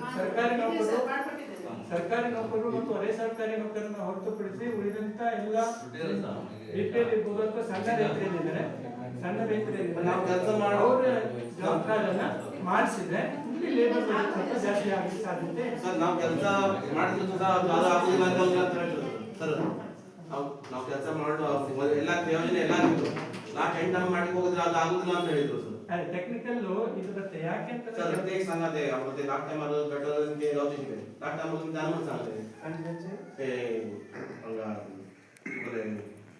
फ्यूचर एक तडेकोडे आसले ते नाटक सगळं सेंक्शन जाऊन सगळं झाले ते करू जाणार म्हटलं ते केलं आमकां वर्क आनी दुसरी मेळट आशिल्ली नाही हे पटीक आता ऍक्शन प्लॅन करता न्ही नेक्स्ट इयर त्यांना आधी असं इनक्रीज आता लास्ट टाइम केले ते लास्ट इयरची योजना 1 इयर इतलेच करता हे वर्ष ऍक्शन प्लॅन आशिल्ले इतलेच घेऊ शकता हे वर्ष आता लास्ट इयरचे हे पटीक घेऊ शकता ते विली मध्ये ಆಗ್ತಿರತ್ತೆ ತಡೆಕೋಡೆ ಹೇಗೆ ಪಡೆದೆ ಅದು ಸದಸ್ಯ ಏನಾಗಿದೆ ಅಂದ್ರೆ ಮೊದಲು ಕಮ್ಯುನಿಟಿ ವರ್ಕ್ ಅಂತ ಮಾಡಿದಾಗ 3 ವರ್ಷದವರೆಗೆ ಇಲ್ಲಿ ಮಾಡಿ ಕ್ರಿಯಾಯೋಜನೆಯಲ್ಲಿ ಇರ್ಲಿಕ್ಕೆ ಅವಕಾಶ ಇದೆ. ನೀವು NMR ತೆಗೆದಿದ್ರು ತೊಂದರೆ ಇಲ್ಲ. ಅಲ್ಲಿ ಏನಾಯ್ತು ಅಂತಂದ್ರೆ ಕ್ರಿಯಾಯೋಜನೆ ಮಾಡಿದಾಗ ಇಷ್ಟು ದಪ್ಪ ಬುಕ್ಲೆಟ್ ಆಯ್ತು, ಕಾಮಗಾರಿ ನೋಡ್ಲಿಕ್ಕೆ ಹೋದಾಗ ಸಂಖ್ಯೆ ಕಡಿಮೆ ಆಯ್ತು. ಅವಾಗ ಪಂಚಾಯತ್ ರಾಜ್ ಇಲಾಖೆ ಏನ್ ಮಾಡ್ತು, ಇವರು ಕ್ರಿಯಾಯೋಜನೆ ಅಷ್ಟೇ ಮಾಡ್ತಾರೆ ಕಾಮಗಾರಿ ಮಾಡೋದಿಲ್ಲ ಬಂದಾಗ ಪ್ರತಿ ವರ್ಷನೂ ಕ್ರಿಯಾಯೋಜನೆ ಚೇಂಜ್ ಮಾಡಿ ಅಂತ ಬಂತು. ಅದಕ್ಕಾಗಿ ಏನಾಗ್ತಾ ಇದೆ ಅಂತಂದ್ರೆ ಹಾಗಾಗಿ ಪ್ರತಿ ವರ್ಷಕ್ಕೂ ಕಾಮಗಾರಿನ ಸೇರಿಸ್ತಾ ಹೋಗ್ಬೇಕು. ಈಗ ತಾವು ಹೇಳಿದ್ವಿ, ಈಗ ಮತ್ತೆ ನಾಳೆ ಗಾಂಧಿ ಜಯಂತಿ, ನಾಳೆಯಿಂದ ಮತ್ತೆ ನರೇಗಾಕ್ಕೆ ಸಂಬಂಧಪಟ್ಟಂತೆ ವಿಶೇಷ ಗ್ರಾಮ ಸಭೆಗಳನ್ನ ಮಾಡ್ತಾರೆ. ಇನ್ನು ಆದೇಶ ಬರಲಿಲ್ಲ ಬರ್ತದೆ. ಬಟ್ ಅದಕ್ಕೆ ನೀವು ಏನು ಕ್ರಿಯಾಯೋಜನೆ ಸೇರಿಸ್ಕೊಂಡಿರ್ತೀರಿ 1 ಅಥವಾ 2 NMR ಅನ್ನ ತೆಗೆದು ಅದನ್ನ ರನ್ನಿಂಗ್ ಇಟ್ಕೊಳ್ಬೇಕು ಅಲ್ವಾ ಸುರೇಶ್ ಅವರೇ? ರನ್ನಿಂಗ್ ಇಟ್ಕೊಂಡು ಆವಾಗ ಏನಾಗ್ತದೆ, ಅಲ್ಲಿ ಪಂಚಾಯತ್ ರಾಜ್ ಇಲಾಖೆ ಕಡವಾಡದಲ್ಲಿ ಇಂಥದ್ದು ಒಂದು ಕಾಮಗಾರಿ ಪ್ರಾರಂಭದಲ್ಲಿದೆ, ಮುಹೂರ್ತ ಮಾಡಿದ್ದಾರೆ ಅಂತ. ಇಲ್ಲಿ ಮುಹೂರ್ತನೇ ಮಾಡದೇ ಇದ್ದಾಗ ಇಲ್ಲಿ ಕಾಮಗಾರಿ ಪ್ರಾರಂಭ ಆಗಿಲ್ಲ, ಅವಾಗ ಏನಾಗ್ತದೆ ಉಳಿದ ಕಾಮಗಾರಿ ಮಾಡ್ಕೊಳ್ಳಿಕ್ಕೆ ಗೊತ್ತಲ್ಲ, ಆ ರೀತಿ ಅದು ಬದಲಾವಣೆ ಮಾಡಿ ಇದನ್ನ ತಾವು ಸದಸ್ಯರಿರ್ಬೋದು ಅಥವಾ ಜನಗಳು ಅದನ್ನ ತಿಳ್ಕೊಳ್ತಾರೆ. ಇನ್ನು ಎರಡನೇದಾಗಿ ವಿಡಿಯೋ ಈಗ ಹೇಳಿದಾಗೆ ಎಷ್ಟೋ ಜಾಬ್ ಕಾರ್ಡ್ಗಳು ರಿನ್ಯೂವಲ್ ಆಗಿಲ್ಲ, ಅದು ಮಾಡ್ಕೊಳ್ಬೇಕು. ನಾನು ಹೇಳುವುದೇನಂದ್ರೆ ನಮ್ಮಲ್ಲಿ ಆಗ್ತಕ್ಕಂಥ ಕೆಲಸಗಳು ಕಡಿಮೆ, ತೀರಾ ಕಡಿಮೆ. ಆದರೂ ನರೇಗಾದ ಪ್ರಗತಿ ಆಗಬೇಕು ಉದ್ದೇಶಕ್ಕೆ ಕೆಲವಷ್ಟು ಜಾಬ್ ಕಾರ್ಡ್ಗಳನ್ನ ಮಾಡ್ಕೊಡಿ ಅಂತ. ಕೆಲಸಕ್ಕೆ ಬರ್ತೀರಾ ಬಿಡ್ತೀರಾ ಎರಡನೇ ವಿಚಾರ. ಇವನ್ ಪಂಚಾಯತಿ ಅಧ್ಯಕ್ಷರು, ಉಪಾಧ್ಯಕ್ಷರು, ಸದಸ್ಯರು ಎಲ್ಲರೂ ಜಾಬ್ ಕಾರ್ಡ್ ಮಾಡ್ಕೊಳ್ಳಿ. ಕೆಲಸಕ್ಕೆ ಬರ್ತೀರಿ ಬಿಡ್ತೀರಿ ಎರಡನೇ ವಿಚಾರ. ಈಗ ನಮ್ಮ ಕರೆಂಟ್ ಫ್ರೀ ಬಂತು, ಮೀಟರ್ ಯಾರ ಹೆಸರು ಇತ್ತು, ನಮ್ಮ ಅಜ್ಜನ ಹೆಸರು, ಅತ್ತೆ ಹೆಸರು, ಮಾವನ ಹೆಸರು ಇತ್ತು. ಯಾಕೆ ಬದಲಾವಣೆ ಮಾಡ್ಕೊಂಡ್ವಿ, ಹೆಂಗ್ ಬದಲಾವಣೆ ಮಾಡ್ಕೊಂಡ್ವಿ, ಎಷ್ಟು ದಿವಸದಲ್ಲಿ ಬದಲಾವಣೆ ಮಾಡ್ಕೊಂಡ್ವಿ, ಯಾವ ರೀತಿಯಲ್ಲಿ ಬದಲಾವಣೆ ಮಾಡ್ಕೊಂಡ್ವಿ, ಅದು ನಮಗೆಲ್ಲ ಗೊತ್ತಿದೆ. ಯಾಕೆ ಸೌಲಭ್ಯ ಬಂತು ಅಂತ. ಹಾಗಾಗಿ ಈ ಸೌಲಭ್ಯ ಇದೆಯಲ್ಲ, ಇದು ಇವತ್ತು ಬರ್ಬೋದು, ನಾಳೆನೂ ಬರ್ಬೋದು. ಹಾಗಾಗಿ ದಯವಿಟ್ಟು ಎಲ್ಲರೂ ಜಾಬ್ ಕಾರ್ಡ್ ಅನ್ನು ಮಾಡಿದಾಗ ಕುಟುಂಬ ಸಂಖ್ಯೆ ಜಾಸ್ತಿ ಆಗ್ತದೆ. ಕುಟುಂಬ ಸಂಖ್ಯೆ ಜಾಸ್ತಿ ಆದಾಗ ಲೆಕ್ಕಾಚಾರ ಹೇಗೆ, ಒಂದು ಗ್ರಾಮ ಪಂಚಾಯತಿಗೆ ಒಂದು 500 ಕುಟುಂಬ ಗುಣಿಲೆ 100 ದಿವಸ, ಆ ರೀತಿಯಲ್ಲಿ ಉಳಿದ 370 ಆ ಲೆಕ್ಕ ಮಾಡಿದಾಗ ಎಷ್ಟು ಅಮೌಂಟ್ ಬರ್ತೋ ಅದಕ್ಕೊಂದು 10% ಜಾಸ್ತಿ ಹಾಕಿ ಕ್ರಿಯಾ ಯೋಜನೆನ ಮಾಡಬೇಕು. ಇಲ್ಲಿ ನಮ್ಮಲ್ಲಿ ಕಡವಾಡದಲ್ಲಿ ಇರುವಂಥದ್ದು ಎಕ್ಸಾಂಪಲ್ 800 ಕುಟುಂಬ ಇದ್ರೆ ಜಾಬ್ ಕಾರ್ಡ್ ಮಾಡ್ಕೊಂಡವ್ರು ಎಷ್ಟು 400 ಕುಟುಂಬ ಅಲ್ವಾ. ಅದರಲ್ಲೂ 200 ಕುಟುಂಬ ಅದೇ ಸರ್ಕಾರಿ ನೌಕರಿ ಇರ್ಬೋದು, ಅವ್ರಿಗೆ ಜಾಬ್ ಕಾರ್ಡ್ ಮಾಡ್ಲಿಕ್ಕೆ ಆಗಲ್ಲ. ಬಟ್ ಉಳಿದಂತಹ ಒಂದು 600 ಕುಟುಂಬಗಳು ಜಾಬ್ ಕಾರ್ಡ್ ಮಾಡಿಕೊಂಡ್ರೆ ಆವಾಗ ಇಲ್ಲಿ ಸ್ವಲ್ಪ ಲೇಬರ್ ಬಜೆಟ್ ಜಾಸ್ತಿ ಮಾಡ್ಕೊಳ್ಳಿಕ್ಕೆ ಅನುಕೂಲ. ಇದು ಒಂದು. ಎರಡನೇದಾಗಿ ಮಾಡಿದಂಥ ಕೆಲಸ ಮುಕ್ತಾಯ ಆದರೆ ಮೊನ್ನೆ ಒಂದು ಆದೇಶ ಮಾಡಿದರೆ ಕೆಲವು ಜಿಲ್ಲೆಗಳಲ್ಲಿ ನಮ್ಮ ಕೆಲಸ ಎಲ್ಲ ಮುಕ್ತಾಯ ಇದೆ, ಹೆಚ್ಚುವರಿ ಕ್ರಿಯಾಯೋಜನೆ ಮಂಜೂರಿ ಕೊಡಿ ಅಂತ ಹಾಕಿದ್ದಾರೆ. ಅದ್ರಲ್ಲಿ ನಮ್ಮ ದಕ್ಷಿಣ ಕನ್ನಡ ಜಿಲ್ಲೆನೂ ಬಂದಿದೆ. ಅಂದ್ರೆ ಲಿಸ್ಟಲ್ಲಿ ಕಂಪ್ಯೂಟರ್ ಗೊತ್ತಾಗುತ್ತೋ ಇವರು ಹಾಕಿದಂಥ ಕ್ರಿಯಾಯೋಜನೆ 30 ಕಾಮಗಾರಿ ಹಾಕಿದ್ರು, 30 28 ಮುಗಿದೋಗಿದೆ, ಓಕೆ ಮತ್ತೆ ಎಕ್ಸೈಸ್ ಹೆಚ್ಚಿನ ಕೊಡ್ತಾರೆ. 30 ಕಾಮಗಾರಿ ಹಾಕಿದ್ರಲ್ಲಿ 10 ಕಾಮಗಾರಿ ಆಯ್ತು ಅಂತಂದ್ರೆ ನಮಗೆ ಹೆಚ್ಚುವರಿ ಇದನ್ನ ಕೊಡಲ್ಲ, ಸರಿನಾ? ಅಟ್ಲೀಸ್ಟ್ 70 to 80% ಅದಕ್ಕೆ ನಾವೇನು ಹೇಳ್ತೀವಿ, ಏನು ಕ್ರಿಯಾಯೋಜನೆ ಕಾಮಗಾರಿ ಹಾಕಿದ್ರು ಅದರ ಒಂದು ರೀತಿಯ ರನ್ನಿಂಗ್ ಇಟ್ಕೊಂಡು, ಸರಿನಾ? ಇದು ನಿಯಮ. ಮತ್ತೆ ಬೇರೆ ನೀವೇನು ಕೇಳ್ತಾ ಇದ್ದೀರಾ? ಇಲ್ಲಿ ಎರಡನೇದಾಗಿ ನಿಮ್ಮ NRLM ಶೆಡ್ಡಿಗೆ ಸಂಬಂಧಪಟ್ಟಂತೆ ಪ್ರಪೋಸಲ್ ಪ್ರಸ್ತಾಪವನ್ನು ಕೊಡಿ. ಗ್ರಾಮ ಪಂಚಾಯತ್ ಕಳಿಸುವಂತ ಕೆಲಸವನ್ನು ನಾವು ಮಾಡಿದೆ.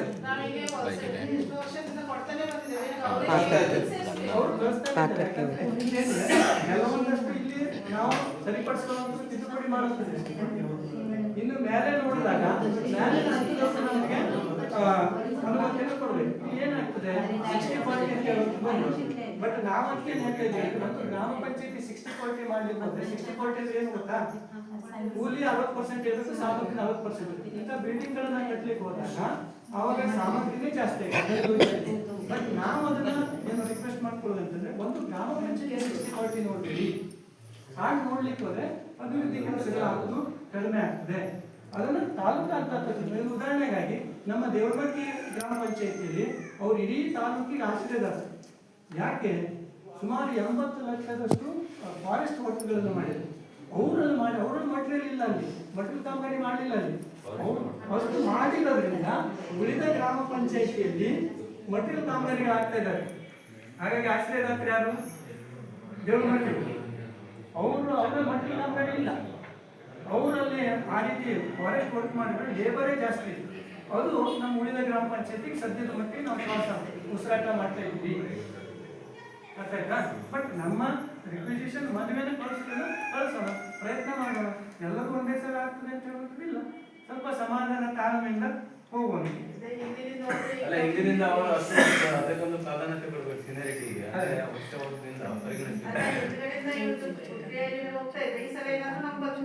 ಒಂದು ಪ್ರಯತ್ನ ಮಾಡೋಣ. ನಾವು ನಾಳೆಗೆ ಇದ್ದಿದ್ದಲ್ಲ, ನಾಳೆಗೆ ವಿಶೇಷ ಗ್ರಾಮ ಸಭೆ ಕೋಲ್ವಾಡ್ ಮಾದೇಶ ಹಿಂದ್ಗಡೆಯಿಂದ ರಸ್ತೆ ನಿರ್ಮಾಣಕ್ಕೆ ಅಂತ 90,000 ಖರ್ಚಾಗಿದೆ ಅಂತ ತಾವು ಹೇಳಿದಿರಲ್ಲ ಸರ್, ಅದು ಎಷ್ಟು ಮೀಟರ್ ಉದ್ದ ಮತ್ತು ಎಷ್ಟು ಫೂಟ್ ಅಗಲ ಮತ್ತು ಯಾವ ರೀತಿಯ ರಸ್ತೆ ಅಂತ ಸ್ವಲ್ಪ ಅದರಲ್ಲಿ ಕರೆಕ್ಟ್ ಇದೆ. ಇವತ್ತಿನ ಸಭೆಗೆ ಇಂಜಿನಿಯರ್ ಬರಬೇಕಿತ್ತು. ಯಾಕೆ ಇಂಜಿನಿಯರ್ ಬಿಯರಿಂಗ್ ಇಂಜಿನಿಯರ್ಗೆ 1 ವಾರ ಮುಂಚಿತವಾಗಿ ಲೆಟರ್ನ ಕಳಿಸಾಗಿದೆ.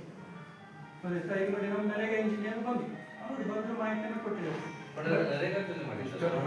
ಸರ್, ಅದು ಯಾವ ರೀತಿಯ ರಸ್ತೆ ಅಥವಾ ಎಷ್ಟು ಮೀಟರ್ ಉದ್ದ ಎಷ್ಟು ಅಗಲ, ಅಥವಾ ಅದು ಸಿಮೆಂಟಿನ ರಸ್ತೆನೋ ಅಥವಾ ಬರೀ ಮಣ್ಣು ಹಾಕಿದ ರಸ್ತೆನೋ ಅಥವಾ 96,000 ರೂಪಾಯಿ ಯಾವ ರೀತಿಯ ಖರ್ಚು ಅಂತ ನಮ್ಗೆ ಅದು ರಸ್ತೆ ನೋಡಿದ್ರೆ ಅದು ನಮ್ಗೆ ಗೊತ್ತಾಗುದಿಲ್ಲ. ಬರೀ ಒಂದ್ ಸೈಡ್ ಇಂದ ಪಿಚಿಂಗ್ ಕಟ್ಟಿದ್ದಾರೆ, ಒಂದೇ ಸೈಡ್, ಒಂದ್ ಸೈಡ್ ಇಂದ ಕಂಪೌಂಡ್ ಬೇರೆ ಇದೆ, ಅದಕ್ಕೆ ಒಂದ್ ಸೈಡ್ ಇಂದ ಚಿರೆಕಲ್ಲಿಂದ ಪಿಚಿಂಗ್ ಕಟ್ಟೋ, ಅದು ಕೂಡ ದೇವಸ್ಥಾನಕ್ಕೆ ತಂದದೇ ಚಿರೆಕಲ್ಲು ಯೂಸ್ ಮಾಡಿದ್ದಾರೆ. ಅದರಿಂದ ನಾನು ಕೇಳ್ತಾ ಇದ್ದೆ 94,000 ರೂಪಾಯಿ ಯಾವ ರೀತಿಯ ರಸ್ತೆ ಇದೆ, ಅಥವಾ ಬರೀ ಪಿಚಿಂಗ್ ಒಂದ್ ಸೈಡ್ ಇಂದ ಪಿಚಿಂಗ್ ಕೊಂಡ್ಕೊಂಡು ಮಣ್ಣು ಹಾಕುವುದಕ್ಕೆ ಎಷ್ಟಾಗಿದೆ, ಅಥವಾ ಅದಕ್ಕೆ ಸಿಮೆಂಟ್ ಕಾಂಕ್ರೀಟ್ ಹಾಕುವುದೆಲ್ಲ ಆಗಿದೆ ಅಂತ ನಮ್ಗೆ ಗೊತ್ತಾಗಬೇಕು. ನಾವು ಬರ್ಕೊಂಡಿರ್ತೇವೆ. ಆನಂತರ ನಿಮಗೆ ಇದ್ರ ಬಗ್ಗೆ ಮಾಹಿತಿಯನ್ನು ಮುಂದಿನ ಸಭೆಯೊಳಗೆ ಪಂಚಾಯತಿಗೆ ಕೊಡ್ಬೇಕಂದ್ರೆ ಅರ್ಥ ಆಯ್ತಾ? ಯಾಕಂದ್ರೆ ಅದು ಉದ್ದ ಆಗಲ್ಲ ಅಳತೆಗಳೆಲ್ಲ ಇಂಜಿನಿಯರ್ ಹೇಳ್ತಾರೆ. ಅದು ದೇವ್ರು ಹೋಗೋದಂತ ಪದೇ ನಾವು ಹೇಳ್ಕೊಂಡು ಅಲ್ಲಿದ್ದ ಜನರು ಆ ದೇವ್ರ ಬಲಿಕೆ ಹೋಗೋದು ದಾರಿಯಾಗಿತ್ತು. ಆದ್ರೆ ಅದಕ್ಕೆ ನಾವು ಕೇಳೋದು ಬರೀತು ಆ ರಸ್ತೆಗೆ 94,000 ಅಂತ ಅದಕ್ಕೆ ಅದು ಸಿಮೆಂಟಿನ ಅದು ಆಗಲ್ಲ, ಅದು ಸಿಮೆಂಟ್ ಮೇಲೆ ಹಾಕಲ್ಲ, ಬರೀ ಮಣ್ಣು ಹಾಕಿಟ್ಟಿದ್ದಾರೆ, ಒಂದ್ ಕಾರ್ ಪಿಚಿಂಗ್ ಆಗಿದೆ. ಮಾಲಿನ್ಯಕ್ಕೆ ಇದು ಕರೆಕ್ಟ್ ಇದೆ. ಆನಂತರ ನಾವು ಅದಕ್ಕೆ ಏನ್ ಹೇಳ್ತಾ ಇದ್ವಿ ಅಂದ್ರೆ ಯಾರೇ ಗುತ್ತಿಗೆದಾರರಲ್ಲಿ ಯಾವುದೇ ಯೋಜನೆಗಳಲ್ಲಿ ಯಾವ ಇಲಾಖೆ ಬೇಕಾದ್ರೂ ಬಂದಿಲ್ಲ, ಆ ಕಾಮಗಾರಿಗಳಿಗೆ ಕಡ್ಡಾಯವಾಗಿ ನಾಮಫಲಕವನ್ನು ಹಾಕೊಂತಾರೆ. ಇದ್ರ ಬಗ್ಗೆ ಮಾಹಿತಿ ಸರಿಯಾಗಿ ಬೇಕು ನಮ್ಗೆ ಸರ್. ಸರಿ, ಅದನ್ನ ಕೊಡ್ತೀನಿ, ನಾವು ನೋಟ್ ಮಾಡ್ಕೊಳ್ತೀವಿ. ಮತ್ತೊಂದು ಏನಂತಂದ್ರೆ ನಾವು ಇವತ್ತು ಗ್ರಾಮ ಪಂಚಾಯತಿಗೂ ಅದನ್ನ ಕೂಡ ಹೇಳ್ತಾ ಇದ್ದೀವಿ, ಕಡ್ಡಾಯವಾಗಿ ನಾಮಫಲಕವನ್ನು ಹಾಕ್ಬೇಕು. ಯಾಕೆಂದ್ರೆ ಯಾವ ಯೋಜನೆ ಯಾರಿಂದ ಆಗಿರುವಂತ ಎಷ್ಟಿದೆ ಅಂತ ಹೇಳಿ ಅಲ್ವಾ?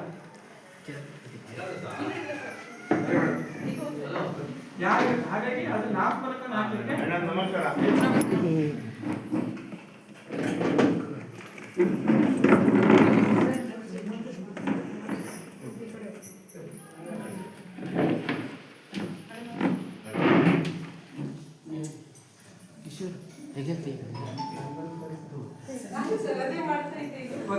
ಅದನ್ನ ಮೊದಲನೇ ಕ್ರೆಡಿಟ್ ತಗೊಳ್ತೀವಿ. ಮತ್ತೆ ಬೇರೆ ನರೇಗಾದೇನು ಹೇಳ್ತಿದ್ದೆ, ಆಶ್ರಯ ಯೋಜನೆ ಎಷ್ಟು ಬರ್ತದೆ ಅಂತ ಹೇಳುವ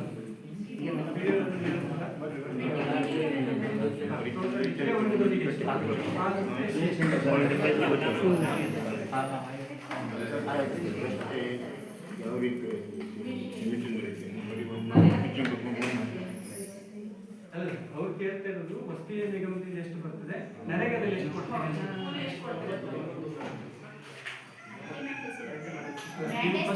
ಫಸ್ಟ್ ವಸತಿ ನಿಗಮದಿಂದ ಎಷ್ಟು ಬರ್ತದೆ ಹೇಳಿ, ನರೇಗಾದಲ್ಲಿ ಒಟ್ಟು 90 ಮಾನವ ದಿನ ಇರುತ್ತೆ ಏನು ಉದ್ಯೋಗ ಖಾತೆಯಲ್ಲಿ. ಅದಕ್ಕೆ 28,910 ಅಂತ ಆವಾಗ ಹಿಂದಿನ ಆದೇಶದ ಪ್ರಕಾರ ಇತ್ತು. ಈಗ ಏನು ಕೂಲಿ ಹೆಚ್ಚಾಗಿದೆ, 370 ಅಂತ ಏನಾಗಿದೆ.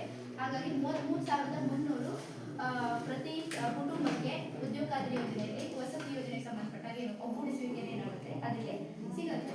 ಹಾಗಾಗಿ ಅಂತದನ್ನ ನೀವು ಏನು ವಸತಿ ಯೋಜನೆಯಲ್ಲಿ ಮನೆ ತಗೊಂಡಿರ್ತೀರಿ, ಅದಕ್ಕೆ ಸಂಬಂಧಪಟ್ಟ ಹಾಗೆ ತಾವುಗಳು ಸಹ ಈ ಒಂದು ಪ್ರಯೋಜನವನ್ನು ಪಡ್ಕೊಳ್ಬೇಕಾಗಿದೆ. ಈ ಒಂದು ಸಭೆ ಮೂಲಕ ಕೇಳ್ಕೊತಾ ಇದ್ದೇವೆ.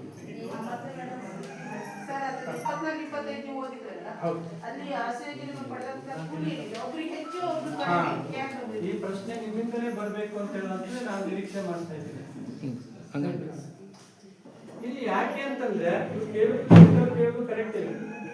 ಹಂತ ಹಂತವಾಗಿ ಏನು ಮನೆ ಆಗಿರ್ತದೆ, ಆ ಮನೆಗೆ ಅನುಗುಣವಾಗಿ ಏನು ಕಾಮಗಾರಿಗಳು ಏನಾಗಿದೆ, ಒಂದೇ ಸ್ಟೆಪ್ ಅರ್ಥನೆ ಮಾಡಿದ್ದಾರೆ ಫೌಂಡೇಶನ್. ಅವಾಗ ಇಂಜಿನಿಯರ್ ಬರೀಬೇಕು, ಎಷ್ಟು ದಿವಸ ಕೆಲಸ ಆಯ್ತು, 15 ದಿವಸ ಕೆಲಸ ಆಯ್ತು, 10 ದಿವಸದಷ್ಟೇ ಇದಾಗ್ತದೆ. ಇನ್ನೊಬ್ರಿಗೆ ಎಷ್ಟು ದಿವಸ ಆಯ್ತು, 20 ದಿವಸ ಕೆಲಸ ಆಯ್ತು. ಆ 20 ದಿವಸ ಕೂಲಿ ಪಾವತಿ ಆಗ್ಬೇಕಾದ್ರೆ 10 ದಿವಸಕ್ಕೆ ಅವ್ರ ಲೆಕ್ಕಾಚಾರ ಎಷ್ಟಿತ್ತು ಅದಷ್ಟೇ ಪೇಮೆಂಟ್ ಆಗುತ್ತೆ. ಹಾಗೆ ಕೆಲವರಿಗೆ 6,000 ಬಂತು, ಇನ್ನು ಕೆಲವರಿಗೆ 8,000 ಬಂತು, ಇನ್ನು ಕೆಲವರಿಗೆ ಎರಡನೇ ಹಂತದಲ್ಲಿ ಮುಗಿಸ್ಕೊಂಡ್ರೆ ಮಾನವ ದಿನ ಅಂತ ಹೇಳ್ತೀವಿ. ಫೌಂಡೇಶನ್ಗೆ 25 ದಿವಸ, ಗೋಡೆಗೆ 24 ದಿವಸ, ಸುತ್ತಮುತ್ತಲು ಇದಕ್ಕೆ 24 ದಿವಸ, ಎಲ್ಲ ಮುಗಿದ ನಂತರ 25 ದಿವಸ.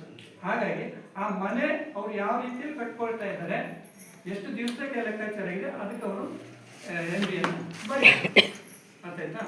ಇನ್ನು ಕೆಲವರು ನನಗೆ ಇವತ್ತು ಜಲ್ಲಿ ಸಿಕ್ಲಿಲ್ಲ, ಮರಳು ಸಿಕ್ಲಿಲ್ಲ, ಮಾಡ್ಲಿಕ್ಕಾಗಲ್ಲ. ಬಟ್ ಪಂಚಾಯತಿ ಜಾಸ್ತಿ ಒತ್ತಡ ಹೇರ್ಲಿಕ್ಕಾಗಲ್ಲ. ಒತ್ತಡ ಹೇಳಿದ್ರೆ ಅಧ್ಯಕ್ಷತೆ ತಂದ್ಕೊಡಿ, ಸದಸ್ಯರಿಗೆ ತಂದ್ಕೊಡಿ ಹೇಳ್ತಾರೆ. ಒತ್ತಡ ಇರ್ತದೆ. ಅವರ ಅನುಕೂಲಕ್ಕೆ ಅನುಗುಣವಾಗಿ ಮನೆ ಕಾಮಗಾರಿ ಮಾಡಿರ್ತಾರೆ, ಆ ರೀತಿ ನನ್ನ ಮರನ್ನು ಹಾಕ್ತಾರೆ. ನೀವು ಕೇಳಿದ್ದಕ್ಕೂ ಒಳ್ಳೆಯದಾಗಿ. ಮತ್ತೇನಿದೆ, ಮತ್ತೆ ಇವ್ರದ್ದು ಪೊಲೀಸ್ ಶೆಡ್ ಕಟ್ತಾ ಇದ್ದಾರೆ. ಓಕೆ. बिल डालना मैडम, मी आता मजुरी आहे ना, मजुरी आहे ना, बाकीचे आहे ना. ಸಾಮಗ್ರಿ ಪೇಮೆಂಟ್ ಆಗಿಲ್ಲ. ಅವ್ರು ಒಂದೇ ವರ್ಷ ಸುಮಾರು ಈ ತಾಲೂಕು ಒಂದು ಕೋಟಿ ಪೆಂಡಿಂಗ್ ಇದೆ. ಈ ಪಂಚಾಯತ್ 10 ಲಕ್ಷ ಪೆಂಡಿಂಗ್ ಇದೆ. ಇನ್ನೂ ಮೆಟಲ್ ಪೇಮೆಂಟ್ ಆಗಿಲ್ಲ, 8 ತಿಂಗಳಾಗಿದೆ. ಸಾಮಗ್ರಿ ಹಣ ಪೇಮೆಂಟ್ ಆಗಿಲ್ಲ. ಬಟ್ ಏನಿದೆ ಅಂತಂದ್ರೆ ಸರ್ಕಾರದಿಂದ ಬೇರೆ ಬೇರೆ ಯೋಜನೆಗಳಿಗೆ ಹಣಗಳನ್ನು ಬಿಡುಗಡೆ ಆಗ್ತಾ ಇರೋದ್ರೆ ಹೆಚ್ಚಿನ ಪಾಲು ಮಹಿಳೆಯರಿಗೆ ಹೋಗ್ತಾ ಇದೆ. ಇಲ್ಲಿ ಸೌಲಭ್ಯ ತಗೊಳ್ಬೇಕು. ಹಾಗಾಗಿ ಸೊ ಎಲ್ಲ ಕಡೆಯಲ್ಲೂ ನೋಡ್ಬೇಕಾಗ್ತದೆ. ಒಂದ್ಸಲ ಇಲ್ಲಿ ಕೊಡಬೇಕು, ಒಂದ್ಸಲ ಅಲ್ಲಿ ಕೊಡಬೇಕು, ಒಂದ್ಸಲ ವಸತಿ ಯೋಜನೆ ಕೊಡಬೇಕು, ಒಂದ್ಸಲ ನಾವು ಬಸ್ ಓಡಾಡೋರಿಗೆ ಕೊಡಬೇಕು, ಒಂದ್ಸಲ ನಮ್ಮ ಗೌರ್ಮೆಂಟ್ ಸಿಬ್ಬಂದಿ ಕೊಡಬೇಕು. ಈಗ ಅವರಿಗೆ 7 ತಿಂಗಳ ಪೇಮೆಂಟ್ ಇಲ್ಲ, ನಮಗೂ 5 ತಿಂಗಳ ಪೇಮೆಂಟ್ ಇಲ್ಲ. ಅದು ಹೇಳ್ಕೊಳ್ಳುವಂಥದ್ದು. ಅಂದ್ರೆ ಈ ರೀತಿ ಬ್ಯಾಲೆನ್ಸ್ ಆಗಿ ಹೋಗ್ಬೇಕಾಗ್ತದೆ.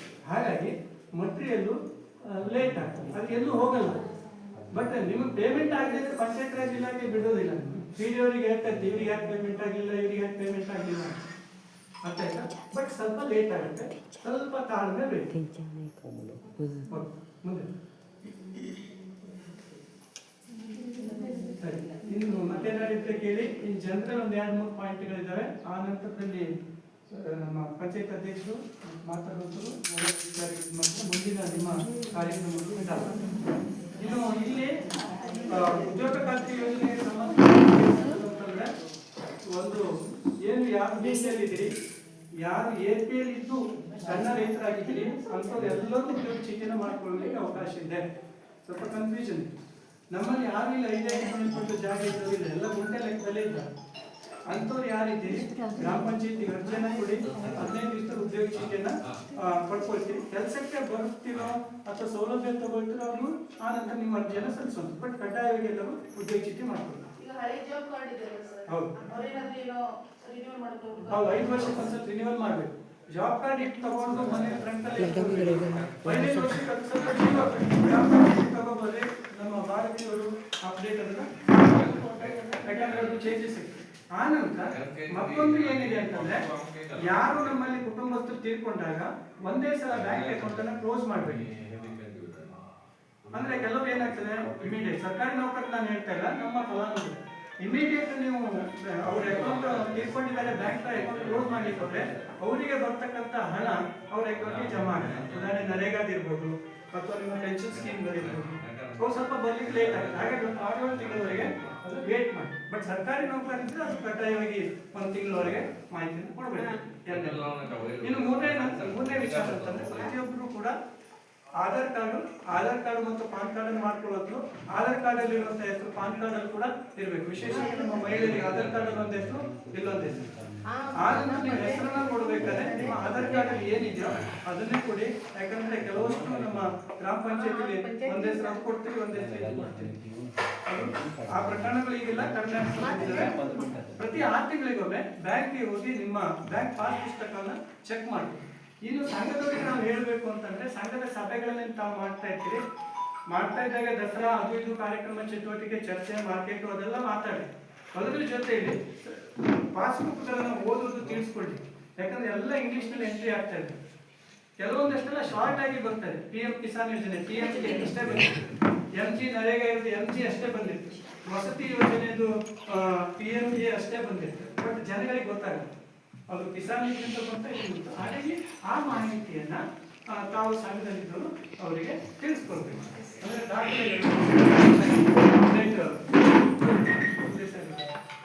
ದಾಖಲೆಗಳನ್ನ ಅಪ್ಡೇಟ್ ಅನ್ನ ಮಾಡ್ಕೊಳ್ಳೋದು. ಹಾಗಾಗಿ ಸಂಘದ ಸಭೆಗಳಲ್ಲಿ ಪಾಸ್ಬುಕ್ಗಳನ್ನ ಓದಿರುವಂಥದ್ದು, ಪಾಸ್ಬುಕ್ ತಿಳಿಸುವಂಥದ್ದು ಈ ಕೆಲಸವನ್ನು ಮಾಡಬೇಕು. ಇವಿಷ್ಟು ನಾವು ನಿಮಗೆ ಸಲಹೆಗಳನ್ನು ಕೊಡೋದು. ಓಕೆನಾ? ಇನ್ನು ನಾವಿಲ್ಲಿ ಸಾಮಾಜಿಕ ಪರಿಶೋಧನೆಗೆ ಸಂಬಂಧಪಟ್ಟಂತೆ ಕಂಡುಕೊಂಡ ಅಂಶಗಳಲ್ಲಿ ಫೈಲ್ಗಳನ್ನು ಪರಿಶೀಲನೆ ಮಾಡಿರ್ಬೋದು. ಕೂಲಿ ಕಾರ್ಮಿಕರ ಮನೆ ಭೇಟಿಗೆ ನಾವು ಇವತ್ತು ಮೋಸ್ಟ್ಲಿ ಮಂತ್ರಾಲಯಲ್ಲಿ ಇವರು ಬಂದಿರಬೇಕಲ್ಲ, ಜಾನುವಾರುಗಳಿಗೆ ಮೊಬೈಲ್ ವ್ಯಾನ್ ಹೋಗಿರ್ಬೇಕು. ಯಾಕಂದ್ರೆ ಇಲ್ಲಿ ಹೋದಾಗ ಆಕಳು ಇದಕ್ಕೆಲ್ಲ ಸಮಸ್ಯೆ ಇತ್ತು ಅಂತ ಬೆಳಗ್ಗೆ ಹೋಗಿರ್ಬೇಕು. 4-5 ಫಲಾನುಭವಿಗಳಿಗೆ ಬರಬೇಕಿತ್ತು. ಸೊ ಅವರು ದನದ ಕೊಟ್ಟಿಗೆ ಕಟ್ಕೊಳ್ಳುವಂಥದ್ದು ಮತ್ತು ಪೊಲೀಸ್ ಮಾಡ್ಕೊಳ್ಳುವಂಥದ್ದು ಅಂತೇಳಿ ಹೇಳಿದ್ರು ಊರಿಗೆ ಹೋದಾಗ. ಬಟ್ ಏನೇ ಇದ್ರು ಅರ್ಜಿಯನ್ನ ಕೊಡಿ ಗ್ರಾಮ ಪಂಚಾಯತಿಗೆ. ಆನಂತರ ಮತ್ತೊಂದು ವಿಷಯ, ಅಧ್ಯಕ್ಷರಿರ್ಬೋದು, ಉಪಾಧ್ಯಕ್ಷರಿರ್ಬೋದು, ಸದಸ್ಯರಿರ್ಬೋದು, ದಾರಿ ಮೇಲೆ ಹೋಗ್ತಾ ಇರ್ಬೇಕಾದ್ರೆ ನನಗೆ ಈ ಒಂದು ಕೆಲಸ ಆಗಬೇಕು, ಅದೊಂದು ಕೆಲಸ ಆಗಬೇಕು ಅಂತ ಹೇಳಬೇಡಿ. ದಯವಿಟ್ಟು ಅರ್ಜಿಯನ್ನ ಗ್ರಾಮ ಪಂಚಾಯತಿ ಕೊಡ್ರಿ. ಗ್ರಾಮ ಪಂಚಾಯತಿ ಅರ್ಜಿ ಕೊಟ್ಟಂತ ಒಂದು ಸ್ವೀಕೃತಿಯನ್ನ ತಗೊಳ್ಳಿ. ಯಾಕಂತಂದ್ರೆ ಕೊಟ್ಟಂತ ಅರ್ಜಿಯನ್ನ PDಯವರು ಸಾಮಾನ್ಯ ಸಭೆಯಲ್ಲಿ ಅದನ್ನು ಪ್ರಸ್ತಾಪ ಮಾಡಿ, ಯಾಕಂತಂದ್ರೆ ಅದು ಮಾಹಿತಿ ಎಲ್ಲರಿಗೂ ಹಂಚಿಕೆ ಆಗ್ತದೆ. ನಾನು ಪ್ರತಿ ಸಭೆಯಲ್ಲಿ ಇದನ್ನ ಹೇಳ್ತಾರೆ.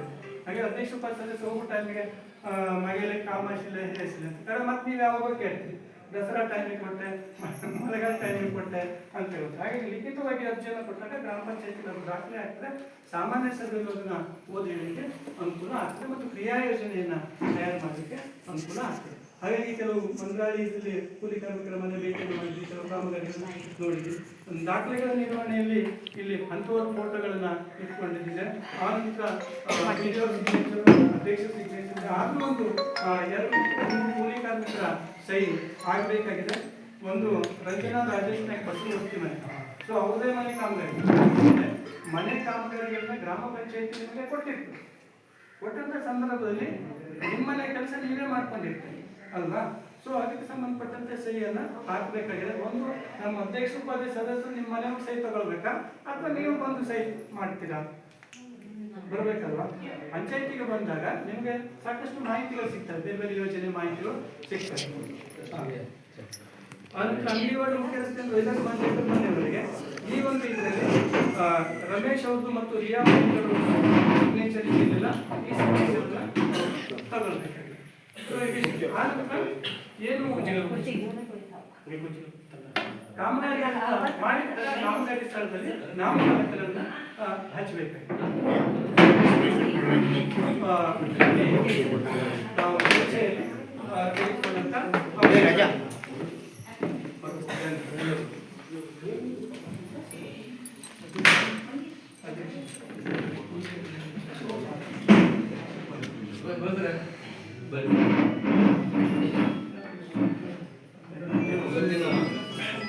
ಈ ಸಾಮಾಜಿಕ ಪರಿಶೋಧನಾಗಿ ಒಂದು ಗ್ರಾಮ ಸಭೆಯಲ್ಲಿ ಇಲ್ಲಿ ಉಪಸ್ಥಿತರಿರುವ ನಮ್ಮ ಎಲ್ಲ ಅಧಿಕಾರಿ ವರ್ಗದವರಿಗೂ ಮತ್ತೆ ನಮ್ಮ ಸರ್ವ ಸದಸ್ಯರಿಗೂ ಮತ್ತು ಇಲ್ಲಿ ಬಂದಿರುವಂತಹ ಎಲ್ಲರಿಗೂ ನಾನು ಗ್ರಾಮ ಪಂಚಾಯತಿ ವತಿಯಿಂದ ಧನ್ಯವಾದಗಳನ್ನು ಈಗಾಗಲೇ ನಮ್ಮ ಅಬ್ಬುಸರು ನಮ್ಮ ರಾಷ್ಟ್ರೀಯ ಉದ್ಯೋಗ ಖಾತ್ರಿಯಲ್ಲಿ ಯಾವ್ಯಾವ ಸವಲತ್ತುಗಳಿದ್ದಾವೆ, ಅದನ್ನು ಏನೇನು ಮಾಡಬೇಕು, ಯಾವ ರೀತಿಯಾಗಿ ಅದರಲ್ಲಿ ನಾವು ಅನುಷ್ಠಾನಗೊಳಿಸಬೇಕಂತ ಸವಿಸ್ತಾರವಾದ ಮಾಹಿತಿ ನಮಗೆ ಈಗಾಗಲೇ ಅವರು ಹೇಳಿದ್ದಾರೆ. ಆದರೆ ಕೆಲವೊಂದು ನ್ಯೂನತೆಗಳಿಂದ ನಮ್ಮ ಗ್ರಾಮದಲ್ಲಿ ಅಷ್ಟೊಂದು ಉದ್ಯೋಗ ಖಾತ್ರಿಯನ್ನು ಸಕ್ಸಸ್ ಆಗ್ತಾ ಇಲ್ಲ. ಅಂದ್ರೆ 60-40 ಮ್ಯಾಚ್ ಆಗ್ತಾ ಇಲ್ಲ. ಅದು ಆ ಬಾಕಿ ಕಡೆ ನಮ್ದು ಇಲ್ಲಿ ನಿಮ್ದು ದೇವಳಮಿಕ್ಕಿಯಲ್ಲಿ ಅಂತಂದ್ರೆ ಫಾರೆಸ್ಟ್ ಅವರು ಹೆಚ್ಚಿಗೆ ಫಾರೆಸ್ಟ್ ಮಾಡ್ತಾರೆ ಕೂಲಿ ಕಾರ್ಯದಲ್ಲಿ. ಆ ಕೂಲಿಯಿಂದ ಮಾಡಿದ್ರೆ ಅದನ್ನು ನಾವು ಇದರಲ್ಲಿ ಆ ಮಟೀರಿಯಲ್ ಇದರಲ್ಲಿ ನಾವು ಮುಂದುವರಿಸಬಹುದು. ಇದರಲ್ಲಿ ನಮಗೆ ಕೂಲಿ ಅಷ್ಟರಲ್ಲಿ ಕೂಲಿಯವರು ಸಿಗ್ತಾ ಇಲ್ಲ, ಅಂದ್ರೆ ಹೊರಗಿಂದ ನಾವು ತಗೊಳ್ಬೇಕಾಗ್ತದೆ. ಮತ್ತೆ ಇವರು ಆಲ್ಮೋಸ್ಟ್ ಇವರು ಉದ್ಯೋಗ ಖಾತ್ರಿ ಇವರು ಮಾಡಿದವರು ಏನು ಜಾಬ್ ಕಾರ್ಡ್ ಮಾಡಿದವರು ಕೂಡ ಸರಿಯಾದ ಕೂಲಿಗೆ ಬರ್ತಾ ಇಲ್ಲ ಆಯ್ತಾ. ಅವ್ರು ಸರಿಯಾಗಿ ಕೂಲಿಗೆ ಬಂದರೆ ಅದರಲ್ಲಿ ನಾವು ಹೆಚ್ಚಿಗೆ ನಾವು ಕೂಲಿ ಕೆಲಸಗಳನ್ನು ಮಾಡಲಿಕ್ಕೆ ಪ್ರಯತ್ನ ಮಾಡಿದ್ದಾರೆ. ಅದರಲ್ಲಿ ಮಟೀರಿಯಲ್ ಬಂದು ಅದನ್ನು ನಾವು ಮಾಡಬಹುದಾಗಿದೆ. ಈಗ ಎರಡನೇದು ಅಂತ ಹೇಳಿದ್ರೆ ನಾವು ತೋಟಗಾರಿಕಾ ಇಲಾಖೆಯಿಂದ ಮನೆ ಮನೆಗೆ ಭೇಟಿ ಕೊಟ್ಟಿದ್ದೆವು. ಅಂದ್ರೆ ಇದು ಪೌಷ್ಟಿಕಾಂಶದ ಗಿಡ ಬೆಳೆಸೋದಕ್ಕೆ ಅಂತ ಆಯ್ತಾ. ಒಂದ್ಸಲ ಅದು ಹೋದಾಗ ಏನಾಯ್ತು ಅಂತ ಹೇಳಿದ್ರೆ ಅದು ಒಂದು ಅವರಿಗೆ ನಾವು ಕಾಮಗಾರಿಗಳು ಮಾಡುವುದಕ್ಕಿಂತ ಅದರಲ್ಲಿ ರೂಪರೇಷೆಗಳೇ ಹೆಚ್ಚು. ಅಂದ್ರೆ ಇವನ್ನು ನಿಮ್ದು ಗಿಡ ತಗೊಂಡು ಒಂದ್ ಕಡೆ ಇಡುದು ಒಂದು ಫೋಟೋ, ಅದನ್ನ ನೆಡುವುದು ಒಂದು ಫೋಟೋ, ಇದಕ್ಕೆ ಕೂಲಿ ಸಿಗುವುದಕ್ಕಿಂತ ಇದಕ್ಕೆ ಫೋಟೋಗೆ ಹೆಚ್ಚಿಗೆ ರೊಕ್ಕ ಸಂದಾಯ ಆಗ್ತಾ ಇದೆ ಅಂತ ಅದು ಜನ ಕೈ ಬಿಟ್ಟಿದ್ದಾರೆ ಆಯ್ತಾ. ಈಗ ಎರಡನೇದು ಅಂತ ಹೇಳಿದ್ರೆ ಸರ್ ಹೇಳ್ತಿದ್ರು ನಮ್ಮ 15ನೇ ಹಣಕಾಸಿನಲ್ಲಿ 15ನೇ ಹಣಕಾಸಿನಲ್ಲಿ ನಮ್ಮ ಗ್ರಾಮ ಪಂಚಾಯತಿಗೆ ಒಂದು 10 ಲಕ್ಷ ಬಂತೆ ಅಂತ ಹೇಳಿದ್ರೆ ಅದು ಜನರ ಕೈಯಲ್ಲಿ ಹೋಗುವ ತನಕ ಅದು ಎಲ್ಲ ಕಟ್ಟಿ SC/ST ಅವರಿಗೂ, ಬಿಡಿ ನಿರ್ಬಂಧ ನಿರ್ವಹಣೆ, ಅನಂತರ ಅಂಗವಿಕಲತೆಯವರಿಗೆ ಹಾಗೆ ಇದು ಹೋಗುವ ತನಕ ನಮ್ಮಲ್ಲಿ ಇರುವುದು ಕಾಲೇಜಿಂದ ಒಂದು 10 ಲಕ್ಷದಲ್ಲಿ ಬರುವುದು ನಮ್ಮಲ್ಲಿ ಇರುವುದು ಜನರಲ್ ಇದಕ್ಕೆ 1 ಲಕ್ಷ ರೂಪಾಯಿದಲ್ಲಿ. ಆ 1 ಲಕ್ಷ ರೂಪಾಯಿದಲ್ಲಿ ನಾವು ಏನ್ ಮಾಡ್ಲಿಕ್ಕೆ ಆಗ್ತದೆ, ಒಂದು ಸಿಮೆಂಟ್ ಚೀಲನು ನಮ್ಗೆ ತಕೊಳ್ಳಿಕ್ಕೆ ಆಗುದಿಲ್ಲ. ಜನತೆ ಪೇಪರ್ ಮ್ಯಾನ್ ಬರ್ತದೆ ಏನಂತ ಹೇಳಿದ್ರೆ ಅಲ್ಲ ಗ್ರಾಮ ಪಂಚಾಯತ್ಗೆ 10 ಲಕ್ಷ ಬಂದದೆ. ಅಂದ್ರೆ ಅದೇ 10 ಲಕ್ಷ ಯಾವ ರೀತಿಯಾಗಿ ಬಂದದೆ ಹೇಗೆ ಅಂತ ಯಾರು ಬಂದ್ಕೊಂಡು ಹೇಳುದಿಲ್ಲ. ಬಡವರಿಗೆ ಅದು ವಾಪುಗಳ ಮಾತು ಅಂತೆ ಸಂತೆ ಕಂತೆ ಇಂಥದ್ದೇ ಮಾತೆಲ್ಲ ಅಂದ್ರೆ ಅದರಲ್ಲಿ ಏನಾಗ್ತದೆ ಅಂತ ಹೇಳಿದ್ರೆ ನಮ್ಗೆ ಅದು ಈಗ ಇದು SC/ST ಅವರಿಗೆ ಅದಕ್ಕೆ 25% ಅದಕ್ಕೆ ಹೋಗ್ತಾ ಇದೆ. ಅದಂತ ಅಂಗವಿಕಲತೆ ಅವರಿಗೆ ಇದಕ್ಕೆ ಹೋಗ್ತಾ ಇದೆ ಆಯ್ತಾ. ಅದರಿಂದ ನಮ್ಗೆ ಇದಕ್ಕೆ ಅಭಿವೃದ್ಧಿಗೆ ನಮ್ಗೆ ಕುಂಠಿತ ಆಗ್ತಾ ಇದೆ. ಅದಕ್ಕೋಸ್ಕರ ನಾನು ಇದರ ಮುಂದೆ ಮತ್ತೆ ಸ್ವಲ್ಪ ನಮ್ಮದಲ್ಲಿ ಸ್ವಲ್ಪ ರೂಪರೇಷೆಗಳಿದ್ದಾವೆ, ಅದನ್ನು ನಾವೆಲ್ಲ ಟೈಪ್ ಮಾಡ್ಕೊಂಡು ಇಟ್ಟಿದ್ದೇವೆ. ಅದನ್ನು ಓದ್ಬಹುದು, ಅದು ನಾವು ಕಲಿಸ್ಕೊಡುತ್ತೇವೆ. ಸ್ವಲ್ಪ ಅನುಕೂಲತೆಗಳಿವೆ, ಅದನ್ನು ನಾವು ಮುಂದಿನ ಇದರಲ್ಲಿ ಜಿಲ್ಲಾ ಪಂಚಾಯತಿಯಲ್ಲಿ ಅದಕ್ಕೆ ನಾವು ಕಲಿಸಿಕೊಡ್ತಾ ಇದ್ದೇವೆ. ಮತ್ತೆ ನಿಮ್ಗೆ ಏನಾದರೂ ಒಂದು ಪ್ರಾಬ್ಲಮ್ ಇದ್ದರೆ ನೀವು ಸರ್ ಈಗ ಡಿಸ್ಕಷನ್ ಮಾಡ್ಬೋದು. ಅಂದ್ರೆ ಅವ್ರು ಹೋದ ನಂತರ ಹಿಂಗಾಗ್ಬೇಕಾಗಿತ್ತು ಹಂಗಾಗ್ಬೇಕಾಗಿತ್ತು ಈಗಲೇ ಏನಾದರೂ ಹೇಳ್ಕೊಂಡ್ರೆ ಅದನ್ನು ಚರ್ಚೆ ಮಾಡ್ಕೊಳ್ಬೇಕಂತ ನಾನು ನಮ್ಮ ಎಲ್ಲರಲ್ಲಿ ನಾನು ಕಳಕಳಿಗೆ ನಿರ್ದೇಶಿಸಿಕೊಟ್ಟಿದ್ದೇನೆ. ಸರ್, ಈಗ SC ಅವರಿಗೆ 25% ಅಂತ ಹೇಳ್ತಿರಲ್ಲ, ಈಗ ನಾವು ಇತರ ಸಮಾಜಕ್ಕೆ ಹೋಗಿ 5%. ಅದು ಗೌರ್ಮೆಂಟ್ ಇಂದಾನೇ ಇರ್ಬೋದು. ಗೌರ್ಮೆಂಟ್ ಇದೆ ಅಂತಂದ್ರೆ ಅದಕ್ಕೆ ಮತ್ತೇನು ನಿಮ್ಮಿಂದ ನಾವು ಪಂಚಾಯತಿಂದ ಗ್ರಾಮ ಸಭೆಯಲ್ಲಿ ತಗೊಂಡು ಏನು ಅದಕ್ಕೆ 5% ಹೆಚ್ಚಿಗೆ ಮಾಡ್ಲಿಕ್ಕೆ ಬರಲಿಲ್ಲ. ಹಾಗಾದ್ರೆ ಮತ್ತೆ ಏನು ಉಳಿತೀಗ ಅಂದ್ರೆ ನಾವು ಮತದಾರರು ಇತರರೇ ಹೆಚ್ಚಿದಾರಲ್ಲ, ನಾವು ನಿಮ್ಗೆ ಮತ ಹಾಕಲಿಕ್ಕೆ ಅದಂದ್ರೆ ನಾವು ಹೇಳುದು ಹೇಗೆ ಆಗ್ತದೆ ಸ್ಪಷ್ಟವಾಗಿ ಹೇಳಿದ್ರು ಕೆಲವೊಂದು ಈಗ ಹಾಕೊಂತರು ನಮ್ಮ ಕರೋಡ್ ಗ್ರಾಮ ಪಂಚಾಯತ್ ಯೋಜನೆ ಹೊರಗಡೆ ಹೇಳುವುದಿಲ್ಲ. ನಮ್ಮ ಮತ ಹಾಕೊಂತರು ಇತರ ಜನಸಂಖ್ಯೆನೇ ಹೆಚ್ಚಿದೆ. ಹೆಚ್ಚಿಯವರು ಜನಸಂಖ್ಯೆ ಅವ್ರಿಗೆ ಕೊಡ್ಲಿಕ್ಕೆ ಕೊಡಬಾರ್ದು ಅಂತ ಹೇಳುವುದಿಲ್ಲ. ಅದ್ರ ನಮ್ಗೆ ಯಾಕೆ 20% ಅವ್ರಿಗೆ ಯಾಕೆ 25%? ನೀವ್ಯಾಕೆ ಸರ್ಕಾರಕ್ಕೆ ಗಮನಕ್ಕೆ ತರಲಿಕ್ಕೆ ಆಗುದಿಲ್ಲ? ಇದರಿಂದ ನಮ್ಮ ಕರೋಡ್ ಗ್ರಾಮ ಅಭಿವೃದ್ಧಿ ಆಗುದಿಲ್ಲ ಅಂತ ಯಾಕೆ ಹೇಳಿಕ್ ಆಗುದಿಲ್ಲ? ಇದರ ಹಿಂದೆ ನಾವು ಗಮನಕ್ಕೆ ತಂದಿದ್ದೇವೆ. ಅದಕ್ಕೆ ಅದು ಏನಾಗಿದೆ ಅಂದ್ರೆ ಆಲ್ ಓವರ್ ಕರ್ನಾಟಕದ ಇದೆಲ್ಲ ಇದರೆಲ್ಲ ಗ್ರಾಮ ಸಭೆಯಲ್ಲಿ ಠರಾವ್ ಮಾಡ್ಕೊಂಡು ನೀವು ಮೇಲಧಿಕಾರಿಗೆ ಕಳಿಸ್ಕೊಡಿ. ಯಾಕೆ 5% ಇಂದ ನೀವು ಎಲ್ಲಿ ಏನು ಅಭಿವೃದ್ಧಿ ಮಾಡ್ಲಿಕ್ಕೆ ಆಗುದಿಲ್ಲ. ಅದೇ ನಾವು ಈಗಾಗಲೇ ಒಂದು ಲೆಟರ್ ಡ್ರಾಫ್ಟ್ ಮಾಡಿದ್ದೇವೆ. ಅವು ಏನೇನು ಬೇಕು ಅದಕ್ಕೆ ಅಂತ ಅದನ್ನು ನಾವು ಇಲ್ಲಾಂದ್ರೆ ಒಂದು ಇದಿರ್ಬೇಕು ಅವರಿಗೆ ಅಂತ ಕೊಡೋದು.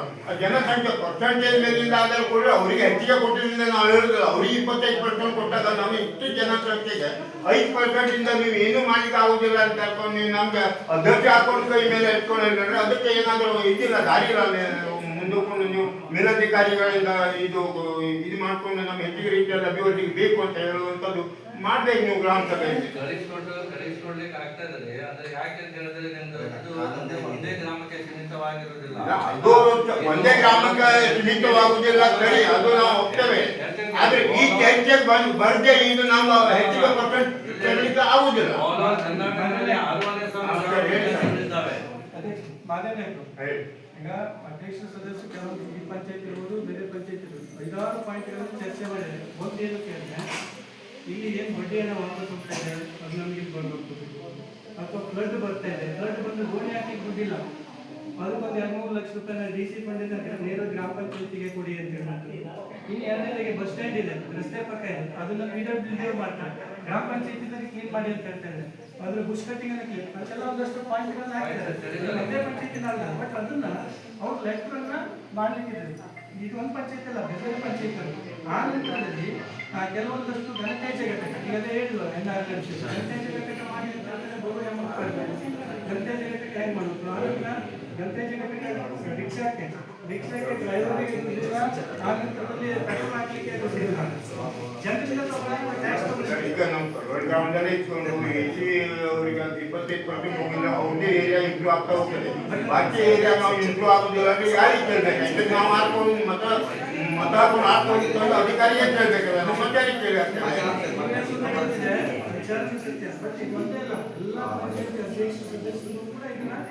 ಪಂಚಾಯತ್ ರಾಜ್ ಇಲಾಖೆಗೆ ಬರೀತಾ ಇದ್ದಾರೆ. ಬಟ್ ಕೆಲವೊಂದಷ್ಟು ಬದಲಾವಣೆ ಆಗ್ತದೆ, ಕೆಲವೊಂದಷ್ಟು ಆಗೋದಿಲ್ಲ, ಕೆಲವೊಂದಷ್ಟೆಲ್ಲ ಏನು ಟೈಮ್ ತಗೊಳ್ತೀವಿ. ಆಯ್ತಾ, ಪ್ರಯತ್ನಗಳು ನಡೀತಾ ಇದ್ದಾರೆ. ಇನ್ನೊಂದು ಅಂತಾರೆ, ಈಗ ಆಯ್ತು ಒಂದೊಂದು ಏರಿಯಾದಲ್ಲಿ ಅವರು ಒಂದೇ ಮನೆ ಇರ್ತದೆ, ಬಾಕಿ ಇತರ ಮನೆ 100 ಮನೆ 1 ಮನೆ ಇದ್ರು ಕೂಡ ಅಲ್ಲಿ ಅಭಿವೃದ್ಧಿ ತಗೊಳ್ಬಹುದಲ್ಲ. ಆ ಏರಿಯಾಗೆ AC ಫಂಡ್ ಅಂತ ಆ ಏರಿಯಾಗೆ ಅಭಿವೃದ್ಧಿ ತಗೊಳ್ಬಹುದಲ್ಲ. ಅದು ಒಂದ್ ಕಡೆ AC ಅವರು ಒಂದು 100 ಮನೆ ಇದ್ದಾರೆ, ಅಲ್ಲಿ ಮಾಡೋದು ಆಯ್ತು. ಇನ್ನೊಂದು ಕಡೆ ಒಂದು ಏರಿಯಾದಲ್ಲಿ ಈಗ ನೋಡಿ, ಅಲ್ಲಿ ಒಂದೇ ಏರಿಯಾದಲ್ಲೂ 100 ಮನೆಯಲ್ಲೂ 2 ಮನೆ ಇದ್ದಾವೆ ಅಂತ ತಿಳ್ಕೊಳ್ಳಿ. AC ಅವರು ಅವ್ರ ಮೇಲಿಂದ ಹಾಕೊಂಡು ಅಭಿವೃದ್ಧಿ ಆಗ್ಬಹುದಲ್ಲ, ಅದೇ ಮಾಡ್ಲಿಕ್ಕೆ ಆಗುದಿಲ್ಲ. ಅದೇ ಅದಕ್ಕೆಲ್ಲ ಏನಿದೆ ಅಂತಂದ್ರೆ ಆ ಸುತ್ತೋಲೆಗಳು ಬದಲಾವಣೆ ಆಗ್ಬೇಕಾದ್ರೆ ಇಲ್ಲೆಲ್ಲ ಒತ್ತಡಗಳು ಹೋಗ್ತಾ ಇದ್ದಾರೆ. ಬಟ್ ಆ ಹಂತದಲ್ಲಿ ಅದು ಬದಲಾವಣೆ ಆಗ್ಬೇಕು. ಎಲ್ಲಿ ಹೇಳಿ, ಮೇಲಂತದಲ್ಲಿ ಅರ್ಥ ಆಯ್ತಾ? ನೀವು ಹೇಳೋದು ಸತ್ಯ. 1-2 ಮನೆ ಇರುವ ಹೆಚ್ಚಿನೇ ಅಲ್ಲ ಅವು. ಹೌದು. ಮತ್ತೊಂದು ಏನಾಗಿದೆ ಅಂದ್ರೆ ಕೆಲವು ಕಡೆಯಲ್ಲಿ SC ಕುಟುಂಬಗಳು ಇಲ್ಲದೆ ಇದ್ರು SC ಫಂಡ್ ಅಂತ ತೆಗೆದು ಬರೋದಕ್ಕೆ ಮೊದಲು ಅದೇ ಮಾತಾಡ್ತಾ ಇದ್ರು ಮತ್ತು ನಮ್ಮ ಅಧ್ಯಕ್ಷರು. SC ಮನೆಗಳು ಇಲ್ಲದೆ ಇದ್ರು ಕೂಡ ದುಡ್ಡನ್ನು ನಾವು ಇಟ್ಕೊಂಡು ಕುತ್ಕೊಳ್ಬೇಕಾಗಿದೆ. ಅದಕ್ಕಾಗಿ ಬೇರೆಯವರಿಗೆ ಬಳಸ್ಲಿಕ್ಕೆ ಅವಕಾಶ ಕೊಡಿ ಅಂತ ಹೇಳುವಂಥದ್ದು ಅವರು ಲಾಸ್ಟ್ ಇಯರ್ ಒಂದು ಲೆಟರ್ ಮಾಡಿದ್ರು ಪಂಚಾಯತ್ ಕೂಡ ಎಂತದ್ದು ಪಾತ್ರ ಬರ್ತಾರೆ ಹೋಗ್ತಾರೆ ಕೊಡ್ಲಿ, ಅದು ಇತರ ಸಮಾಜದವರು ಮಂತ್ರೆ ಅಲ್ಲ ಅವರು. ಬಟ್ ಅಲ್ಲಿಂದ ಆಗ್ಬೇಕು, ಏನೇ ಇದ್ದು ನಾವೇ ಅಲ್ಲಿಂದ ಆಗ್ಬೇಕಂತಾರೆ, ಇಲ್ಲಿಂದ ಬೇಡಿಕೆ ಹೋಗ್ಬೇಕು, ಇಲ್ಲಿಂದ ಬೇಡಿಕೆ ಹೋಗ್ಬೇಕು. ಈಗ ನೋಡ್ರಿ, ಮೊನ್ನೆ ಒಂದು ಚರ್ಚೆ ಆಯ್ತು, ಕೈಗಾದಿದೆಲ್ಲ ರೋಡ್ ಎಲ್ಲ ಕೆಟ್ಟು ಹೋಗ್ತದೆ. 30 ಕಿಲೋಮೀಟರ್ ಅಂತ ಕೊಟ್ಟಿದ್ದಾರೆ, ಇನ್ನೂರು ತನಕ ಬರ್ತದೆ. ಶಿರ್ವಾಡ್ ಗ್ರಾಮ ಪಂಚಾಯತ್ ರೋಡಿಂದ ಮುಂದೆ ಸಾಧ್ಯ ಹೊತ್ತು ನಮ್ಗೆ ಯಾಕಿಲ್ಲ. ಇದು ಹಿಂದಿರುವಂತ MLAಗಳು ಕೈಗಾದ ಗಮನಕ್ಕೂ ತಂದು ಅದನ್ನು ಮಾಡಿದ್ದಾರೆ. ಆ ನಂತರದಲ್ಲಿ ಅವರು 14 ಕಿಲೋಮೀಟರ್ ಅಂತ 8 ಕಿಲೋಮೀಟರ್ ಇಟ್ಕೊಂಡಿದ್ರು, 14 ಕಿಲೋಮೀಟರ್ ಬಂತು, ಈಗ 30ಕ್ಕೆ ಬಂದಿದೆ. ಮತ್ತೆ ರೋಡ್ ನಿರ್ವಹಣೆನ ಮಾಡಬೇಕು ಅಂತ ಹೇಳುವಂಥದ್ದು ಅದೇನಿದೆ, ಕೆಲವೊಂದಷ್ಟು ನೇರವಾಗಿ ಅಲ್ಲಿ ಇದು ಮಾಡ್ತಾರೆ. ಆ ಪ್ರಯತ್ನಗಳು ಎಲ್ಲ ಹಿಂದಿನ MLAಗಳಿರ್ಬೋದು, ಗ್ರಾಮ ಪಂಚಾಯತಿ ಲೆಟರ್ಗಳನ್ನು ಕೊಟ್ಟಿದ್ದಾರೆ. ದೊಡ್ಡ ದೊಡ್ಡ ಮಿಷಿನ್ಗಳು ಹೋಗ್ತವೆ, ಸ್ವಯಂ ತೆಗೆದು ನಮ್ಮ ಕಡೋಡ್ ಗ್ರಾಮಗೂ ತಾಗ್ತದೆ, ಶಿರೋಡ್ ಗ್ರಾಮಗೂ ತಾಗ್ತದೆ. ಬರೀ ತಿನ್ನೋರು ಇಟ್ಟಿದ್ದಾರೆ ಆ ಕಡೆನೇ ಅಲ್ಲ, ಎಲ್ಲ ನಾವು ಅನುಭವಿಸ್ತೇವೆ ಹೊರತು ನಮ್ಗೆ ಯಾಕೆ ಅಭಿವೃದ್ಧಿ ನಮ್ಗೆ ಕೊಂಡು ಬರುದಿಲ್ಲ ಅಂತ ಕೇಳೋದು. ನಾಯಕರೇ, ಇಲ್ಲಿ ಕರೆಕ್ಟ್ ಆಗಿ ಹೋಯ್ತು. ಅಲ್ಲಿ ಒಂದು 4 ದಿವಸ ಹಿಂದೆ ಗಾಡಿನೇ ಹೋಗುದು ಬಿದ್ದು ಮತ್ತೊಂದು ಪರೀಕ್ಷೆ ಹೋಗದೇವಂತ ಪರಿಸ್ಥಿತಿ. ಅಲ್ಲಿಂದ ಗಾಡಿ ಮಾಡಿ ಹೋದ್ರು, ಪರೀಕ್ಷೆ ನಡೀತಾ ಇತ್ತು. ಆನಂತರ ಬಸ್ಗಳು ಓಡದೇ ಇರುವಂತ ಈಗ ಹಂಗೆ ಕಡವಾಡ ರಸ್ತೆ ನಡೀತಾ ಇದ್ರೆ ಆ ರೀತಿ ಪರಿಸ್ಥಿತಿಗಳಿದ್ದಾವೆ. ಬಟ್ ಪ್ರಯತ್ನಗಳು ಆಗ್ತಾ ಇದೆ, ಆದ್ರೆ ಒಂದೇ ಸಲ ಆಗೋದಿಲ್ಲ. ಅಧ್ಯಕ್ಷರೇ, ನಾವು ಸಾಹೇಬರಿಗೆ ಚರ್ಚೆ ಮಾಡ್ತಾ ಇದ್ದೇವೆ, ನಿಮ್ದು ಅಭಿಪ್ರಾಯ ಸ್ವಲ್ಪ ಹೇಳಿ. ನೀವು ಹೀಗೆ ಪಾಲಿಸಿಗಳಿದ್ದಾವಲ್ಲ, ನೀವೆಲ್ಲರೂ ಹೀಗೆ ಒಂದು ಲೆಟರ್ ಮಾಡ್ತೀರಾ, ಅದೊಂದು ಲೆಟರ್ ಕೊಡಿ. ನೀವು ಸರಿ, ನಾವು ಇಂಜಿನಿಯರ್ ಹೋಗ್ಬೇಕಿತ್ತು ನಮ್ಮ ಈಗ ಆಯ್ತು. ಈಗ ನೀವು ಲೇಟರ್ ಕೊಡಿ ಅಂತ ಹೇಳಿರಲ್ಲ, ನಮ್ಗೀಗ ಅದು 94,000 ರೋಡ್ ಬಗ್ಗೆ ನೀವು 2 ದಿವಸ ನಿಧಿ ಕೊಟ್ಟಿರಲಿಲ್ಲ ಅಂದ್ರೆ ನಾವು ಮಾಹಿತಿ ಹಾಕ್ಮೇಲೆ ತಗೊಳ್ತೇವೆ. 2 ದಿವಸ ಅಂತ ಸರ್ ಮಾಹಿತಿ ಹಾಕಿದ್ರೆ ಕೊಟ್ಟರೆ 1 ತಿಂಗಳ ಒಳಗೆ ಕೊಡಬಹುದು. ಇಲ್ಲ, ಅವ್ರು ಕೊಟ್ಟೆ ಅಂತ ಮೊದಲು ಮಾಹಿತಿ ಹಾಕಿದ ನಂತರ ಬಂದದ್ದು. ನೀವು 2 ದಿವಸ ಒಳಗೆ ತಿಳುವಳಿಕೆ ಕೊಟ್ಟೆ ಅಂತ ಹೇಳ್ತೀರಲ್ಲ, ಅದನ್ನ ನಾವು ಅವ್ರಿಗೆ ಕಳಿಸಿ 15 ದಿವಸದಲ್ಲಿ ಅದನ್ನ ಕೊಡ್ತೀವಿ. ಅದ್ರ ಬಗ್ಗೆ ನೆಕ್ಸ್ಟ್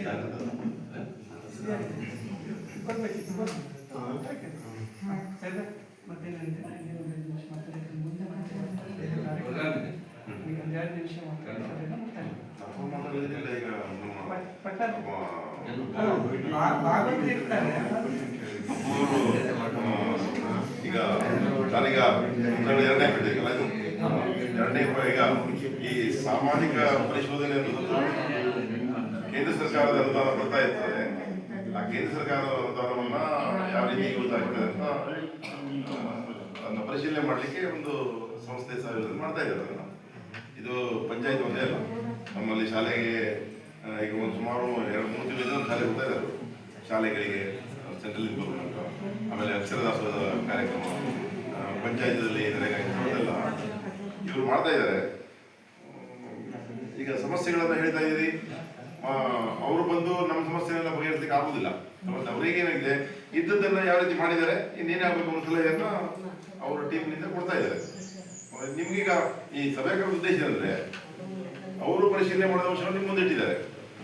ನೀವು ನಿನ್ನೆ ನಾವು ಕೇಳಿ ಕೆಲವೊಂದು ವಿಷಯ ಹೇಳಿದ್ರಲ್ಲ, ಈಗ ಅದನ್ನ ನೀವು ಗಮನ ತಂದ್ರೆ ಮುಂದಿನ ಹಂತದಲ್ಲಿ ಅವ್ರ ರಿಪೋರ್ಟ್ ಅನ್ನು ಸರ್ಕಾರಕ್ಕೆ ಸಲ್ಲಿಸಬೇಕಾದ್ರೆ ಇಲ್ಲಿ ಬಂದಂತ ಜನರ ಬೇಡಿಕೆ, ಪಂಚಾಯತ್ ಜನಪ್ರತಿನಿಧಿಗಳ ಬೇಡಿಕೆ ಏನಿದೆ ಅನ್ನೋದನ್ನ ಅವರು ರಿಪೋರ್ಟ್ ನಲ್ಲಿ ಸೇರಿಸಿ ಕಳಿಸ್ತಾರೆ.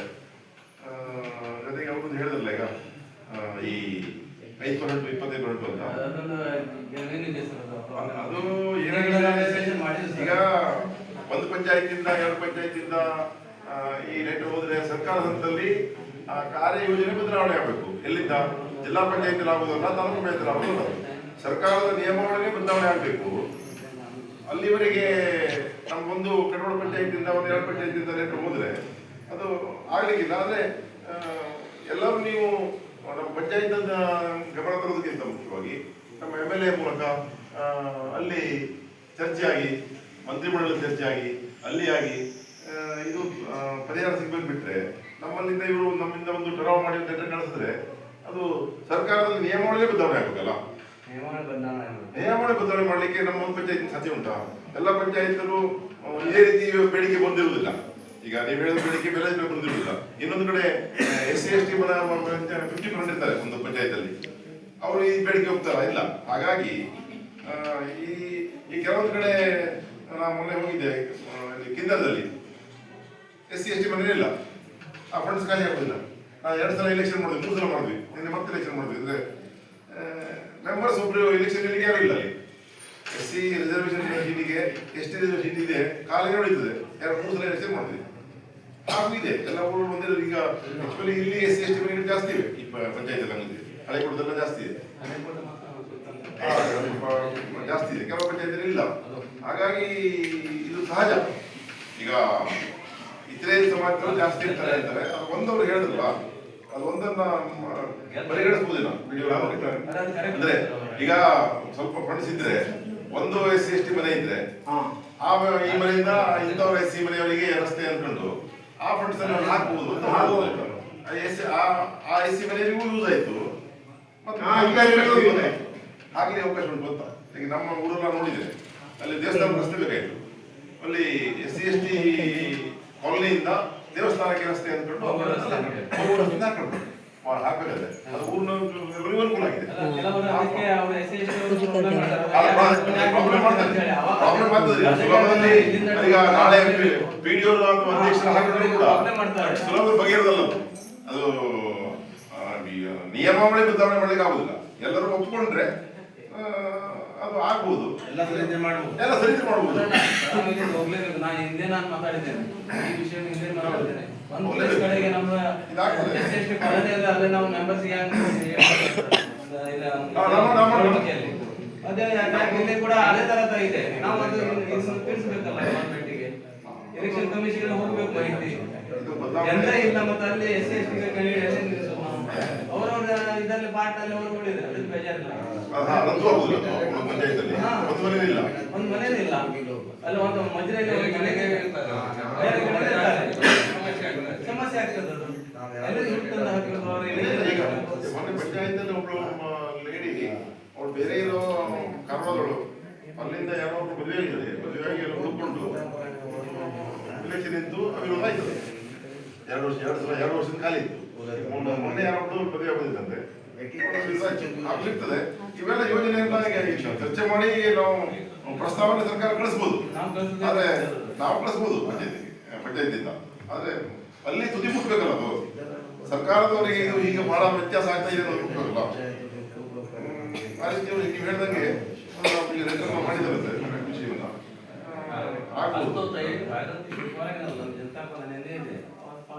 ಬಂದಿದೆ. ಅವ್ರು ಅಷ್ಟೇ ಕೊನೆಯಲ್ಲಿ ಮಾಡಿ ಇಲ್ಲಿ ಹೋಗ್ಲಿಕ್ಕೆ ದಾರಿ ಇಲ್ಲ, ಅಲ್ಲಿ ಯೂಟಿಲೈಸ್ ಅದು ಯೂಸ್ ಮಾಡ್ಲಿಕ್ಕೆ ಅವ್ರು ಕೊಡುದಿಲ್ಲ. ಅವ್ರು ತಕರಾರು ತೆಗಿತಾರೆ ಕೆಲವರು, ಆ ದಾರಿಯಿಂದ ಹೋಗ್ತಾರೆ ಅವರು. ತಕರಾರು ಅಂತ ಹೇಳ್ತಾರೆ ಮುಖ್ಯ ರಸ್ತೆಯಿಂದ ಅನುಕೂಲ ಮಾಡಿ ನೋಡಿದ್ರೆ ಅವರು ಒಪ್ಕೊಂಡ್ರು. ಅದೇ ದೇವಸ್ಥಾನಕ್ಕೆ ಮಾಡ್ಕೊಳ್ಬೇಕು ಅಂತ ಹೇಳ್ತಾರೆ.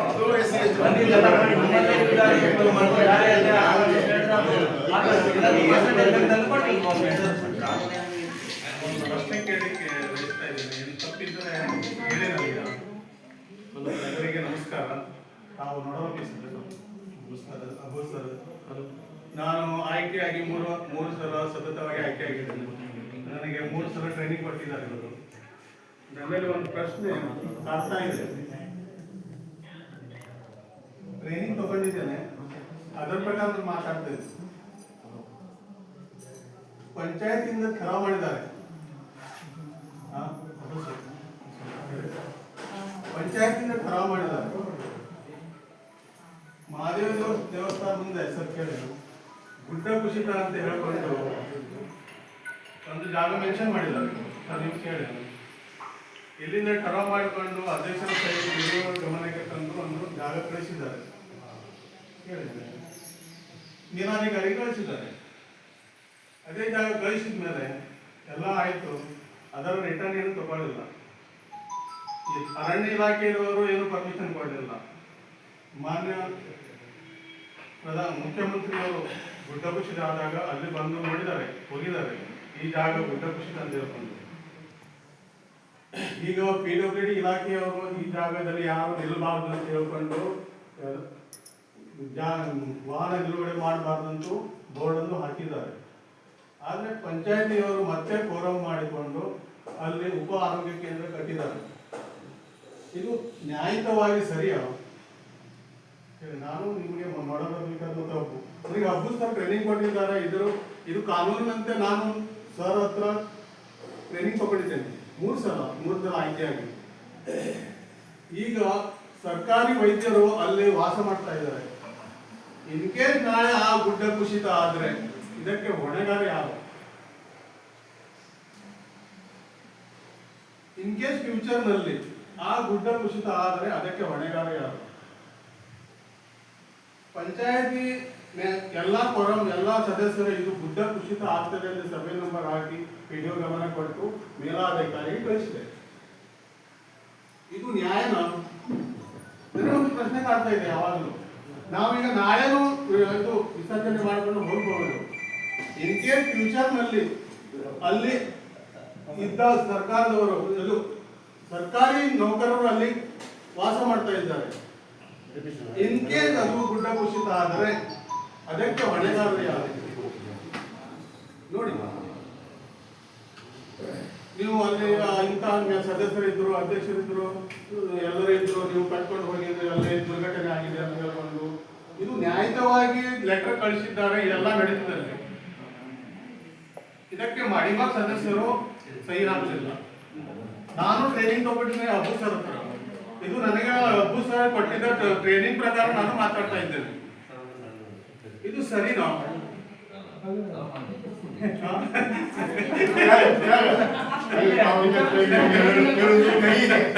ಅದೇ ಆ ಆರೋಗ್ಯ ಕೇಂದ್ರ ಕೊಟ್ಟಿದ್ದಾರಲ್ಲ, ಆ ಸರ್ವೆ ನಂಬರ್ದಲ್ಲಿ ಎಷ್ಟು ವರ್ಷ ಹಿಂದೆ ಕೊಟ್ಟಿದ್ದ ಮೊದಲು ಎಷ್ಟು ವರ್ಷ ನಾನು ಕೇಳಿದ ಪ್ರಶ್ನೆ ಏನಿದೆ ಸರ್?